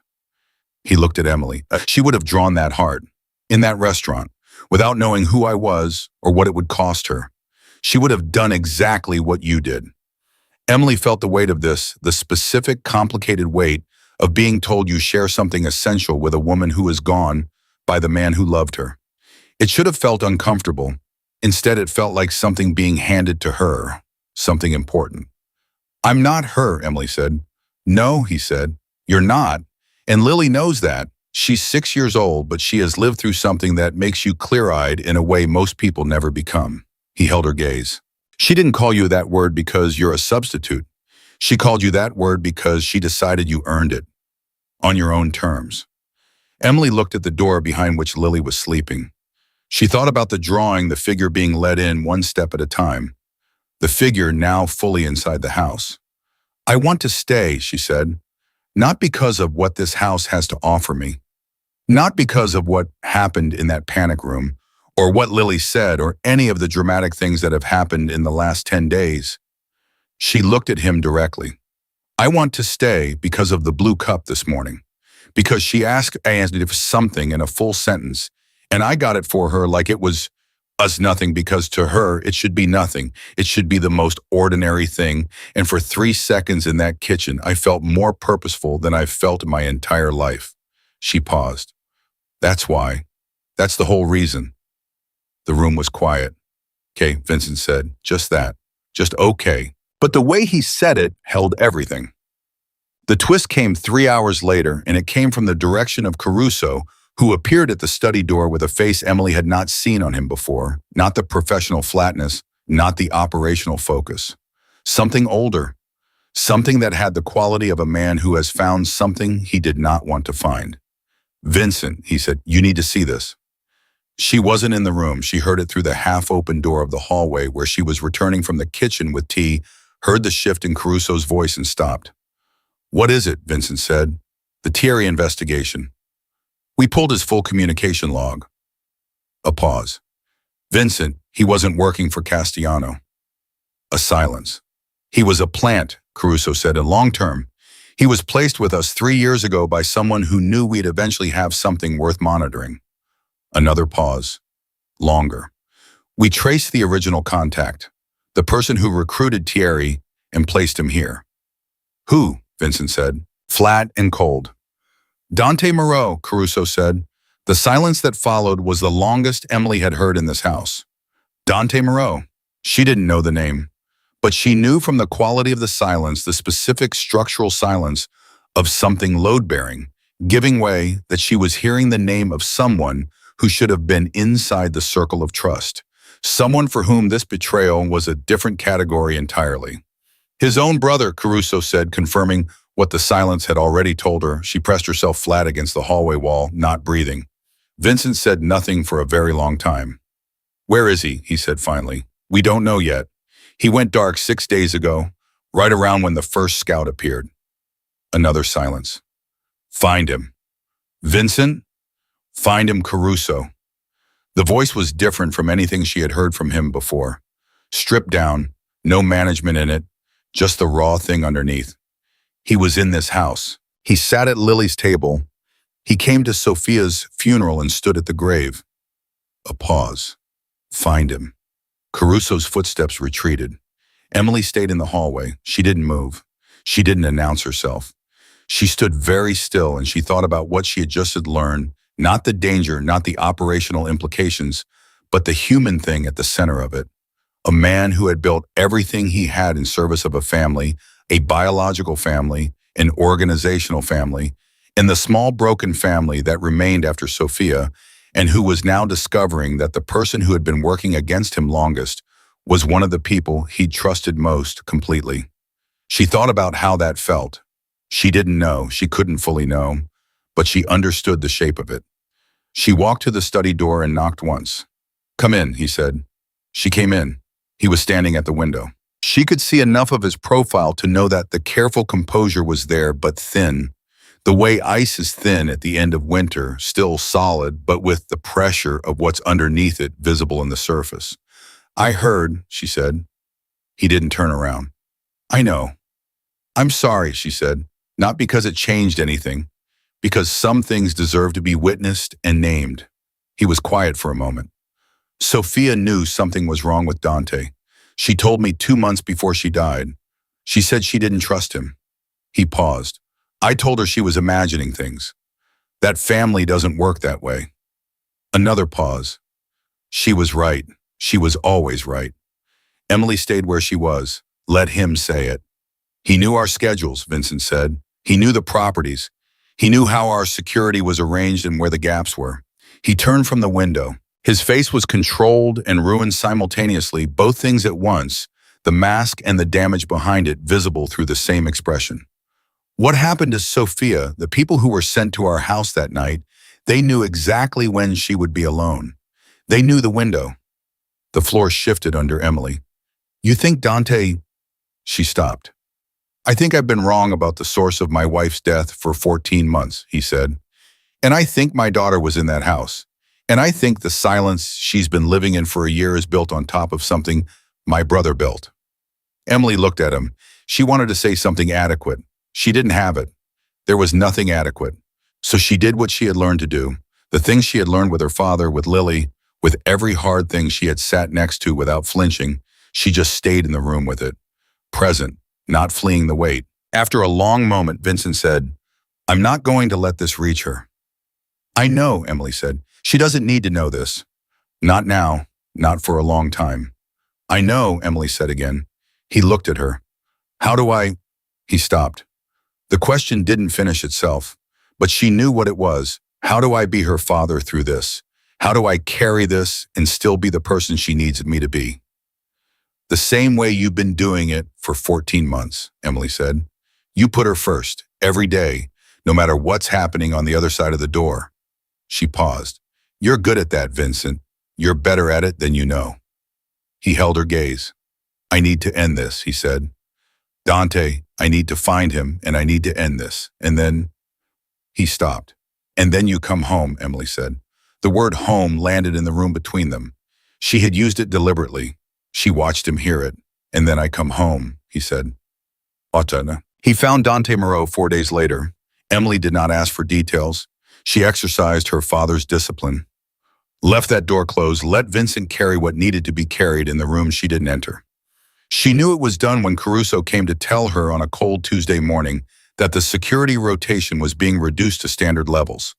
His face had the particular quality of a man who has seen something resolved that required resolution and is not proud of it exactly, but is at peace with it in the way that people who live in hard worlds make peace with hard necessities. "It's done," was all he said. She nodded. She went to find Lily. Lily was in the garden, not the estate's garden. They were back in the city now. In the Manhattan house, the threat dissolved the normal rhythms of life, returning in increments. This was the small garden at the back of the property, the one that had also been overgrown, also loved once and neglected after.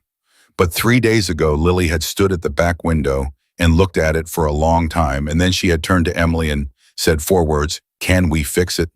They had been fixing it. Emily had no particular knowledge of gardening. Lily had less. Mrs. Huang, it turned out, had very strong opinions about soil composition and seasonal planting that she had been suppressing for years. They had spent 2 afternoons pulling and cutting and clearing and replanting things from small pots that Mrs. Huang had selected with the focused authority of someone finally being allowed to do the job she was always meant to do. This morning, Lily was crouching at the edge of the bed looking at something. She looked up when Emily came through the door. "Come see," she said. "Just that. Come see." 2 words. Easy. Emily crossed to her and crouched beside her. In the cleared soil in the exact spot where they had planted 3 small bulbs 4 days ago, too early to expect anything, too early to reasonably look, something was pushing through. The first green point of something deciding to grow. Emily looked at it. Lily looked at it. "It came up," Lily said. "It did," Emily said. "I thought it was too cold." "So did I." Lily looked at the small green tip pushing through the dark soil. Her expression was something Emily had not fully seen on her before, not the careful watching, not the measuring, not the guarded hope of someone who has learned that things can be taken. This was unconditional. This was the face of a child looking at a growing thing and not bracing for it to stop. "It doesn't know it's supposed to wait," Lily said. Emily looked at her. Lily looked up. "Things grow when they're ready, not when you tell them to." Emily stared at her daughter. The worst arrived in her mind with the quietness of something that had been true for a while and was only now being named, and felt something in her chest settle into its final position. The click of something finding its place. "Where did you hear that?" Emily asked. "I thought of it," Lily said simply, and then she went back to looking at the green thing in the ground, satisfied. Joke. Vincent found them there 20 minutes later. He had been to see a man, not Dante, not anything operational. Emily had learned the night before that he had gone to see Sophia's parents, to tell them things they needed to hear, things he had been unable to say while the investigation was open. He had come back quieter than usual, and she had not pushed. She had made him coffee and sat across from him in the kitchen and let him be quiet in good company, which is a different thing entirely from being quiet alone. Now he stood at the edge of the garden and looked at his daughter crouching in the dirt with her hands around a tiny emerging plant, and at Emily beside her, and he looked like a man who has traveled a very long way and has just recognized the place he was trying to get to. He walked over, crouched on Lily's other side. "What are we looking at?" he said. "It grew," Lily told him. "Matter of fact, important." "It did," he said. Emily said she didn't think it would. "I said I was surprised," Emily corrected. "She said she was surprised," Lily amended with the precision of a child who has strong feelings about accuracy. "But I knew it would." Vincent looked at Emily over Lily's head. "She knew," Emily said. "She always does," he said. Lily looked between them. She had recently developed a look, and when they talked over her head, not annoyance exactly. More the look of someone who is aware they are being discussed and is deciding how much to tolerate it. "You're doing the thing," she said. "What thing?" Vincent said. "The thing where you look at each other and say things that are about something else." A silence. "She's 6, Emily said. "I know she's 6, Vincent said. "I'm 6 3/4, Lily said. "And I'm right here." They looked at her. She looked back with the silver gray eyes that had seen 2 up and processed it into something remarkable. "Are you going to stay?" she said to Emily. Direct, no preamble. The question she had been moving toward since she first placed her hand on top of Emily's in a restaurant 14 days ago. Emily looked at her. "Yes," she said, "forever." Emily held her gaze. "I'm going to need you to define your terms," she said, "because forever is a long time and I want to make sure we have the same definition." Lily considered this seriously. "Until I'm grown up," she said, "and after." "That's a good definition," Emily said. "Yes, until you're grown up and after." Lily nodded, settled. The look of someone who has confirmed a fact they already knew but needed to hear out loud. Then she turned to her father. "And you're going to be nice to her," she said. "Not a question, an instruction." Vincent looked at his daughter, this 6 3/4-year-old girl who had come back from a place most people never return from, who had drawn her way back to language with hearts on paper and managed in the process to rearrange the interior life of the most feared man in New York. He looked at her with the look that Emily had first seen in a restaurant doorway and had been learning to read ever since. "I'm going to be very nice to her," he said. Lily looked at him for one more assessing moment, found whatever she needed, turned back to the garden. "Good," she said. "Now help me find the others. I planted 3, and I can only see 1. They searched. All three of them, hands in the dirt on a cold morning, looking for things that were growing underground, present and real, and moving upward, even if you couldn't see them yet. They found all three. 2 weeks later, Emily's father came to dinner. Thomas Carter arrived with a bottle of wine he had clearly researched extensively and an expression of a man who was prepared for many things. He shook Vincent's hand in the front hallway and looked at him for a long moment, the particular look of fathers who are handing something over and need to be certain about who is receiving it. Then Lily appeared at the top of the stairs and said in a clear and caring voice, "Are you Emily's dad?" Thomas looked up. "I am." "She talks about you," Lily said. "She says you tell bad stories." Thomas looked at Emily. "Accurately bad," Emily said. "I tell excellent stories," he said. "He tells terrible stories," Emily told Lily. "I want to hear one," Lily said. Thomas Carter looked at this small, serious, silver-eyed girl at the top of the stairs who had somehow in the past 3 weeks become the gravitational center around which his daughter's life had reorganized itself. He looked at her for a moment. Then he said, "Okay, but I need to sit down first. My knees are bad." Lily came down the stairs immediately. "I'll get you a chair," she said, and went to find one with the focused hospitality of a child who has decided someone is important and is acting accordingly. Thomas watched her go. Then he looked at Emily. He didn't say anything. He didn't need to. His face said everything, the complex, accumulated, loving thing that fathers' faces say when they see their children arrive somewhere good. Emily took his arm and walked him into the house. That night after dinner, after Thomas had told 2 objectively terrible stories that Lily had listened to with the gravity of a scholar, after Vincent had shaken Thomas's hand again at the door with the specific quality of a man who understood what the handshake meant, after Lily had been carried upstairs half asleep, with the chocolate plate in her arms, its chocolate heart long since faded, barely visible now, but still carried. Emily stood into the kitchen alone for a moment. She stood in the kitchen of a house that was not hers and was hers.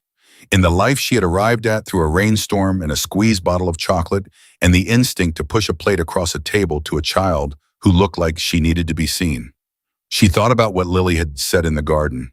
Things grow when they're ready, not when you tell them to. She thought about everything that had grown in 14 days. A child's voice, a man's capacity to trust again, a family that had been broken in a specific shape, finding that the shape of what grew back was different from what had been there before, not lesser, not the same, but its own whole thing, real in its own right. She thought about a small heart drawn in chocolate, the most ordinary gesture, the kind of thing you do without thinking, out of nothing more complicated than the recognition that someone in front of you is hurting and you have 30 seconds in a squeeze bottle. She thought about how far it had gone. Lily said her first full paragraph 4 days later. She was sitting with Emily in the upstairs room, drawing, as she so often was, the pencil moving in its confident way across the paper, and she stopped and looked at Emily and said, "I used to not talk because it felt like if I talked, I was leaving her behind. Like using words was moving forward, and I didn't want to move forward." Emily went very still. "But now," Lily said, looking at the pencil in her hand, "I think she wants me to move forward. I think she always wanted that." She looked up. "Do you think that too?" Emily looked at this child, 6 3/4 older than her years, in all the ways that matter, wise in the specific way of people who have been broken and have chosen despite everything to grow back toward light. "Yes," Emily said. "I think that's exactly what she wanted." Lily nodded, looked back at her drawing. "Okay," she said, and picked up the pencil and kept going. The chocolate plate lived on Lily's windowsill permanently now. The heart on it was faint, barely visible, the color of an old memory, the kind of thing you had to look for to see. Lily never talked about putting it away. She never suggested the plate had completed its purpose or could be retired. One morning, Emily asked her about it, not intrusively, just, "Do you know why you still keep it?" Lily looked at the plate for a moment, then at Emily. "Because it's where everything started," she said. "You put a heart on a plate and everything started." Emily looked at the plate, at the faint trace of the heart. "You're right," she said. "That's exactly where it started." Lily picked up the plate, held it out to Emily. "You should keep it for a while," she said. "Take turns." Emily took it. She held it with both hands, the gold-rimmed plate from a restaurant in the rain, carrying the ghost of a small chocolate heart and the weight of everything that had grown from it. "Okay," she said. "My turn." Lily smiled, the full, real smile, the one that had arrived in the panic room and had been growing easier and more frequent ever since the smile of a child who has found her way back to herself and intends to stay. Vincent appeared in the doorway, always appearing in doorways. Emily thought this man who had spent 14 months standing at the edges of things, at the borders of rooms, not quite letting himself be fully inside them. "Breakfast," he said. "Coming," Lily said. She slid off the windowsill and walked past him through the door, and as she passed, she reached up without looking and took his hand with the automatic ease of a child who knows without having to verify it that the hand will be there. He looked down at her, then at Emily. Emily stood up the plate in her hands and walked toward the door. Toward both of them. And the man who had spent 14 months standing at the edge of things moved finally all the way inside and held the door open and waited. And when she walked through, he fell into step beside her, and the three of them went downstairs together. That was how it began. That was how it stayed. Not because the world outside those walls became simple or safe or permanently resolved. It didn't, and they all knew it. But because some things, once they take root, grow whether or not the conditions are perfect. Because a family like the things in Lily's garden does not wait to be told when it is ready. It grows when it grows. And it was completely irrevocably in every way that counts real.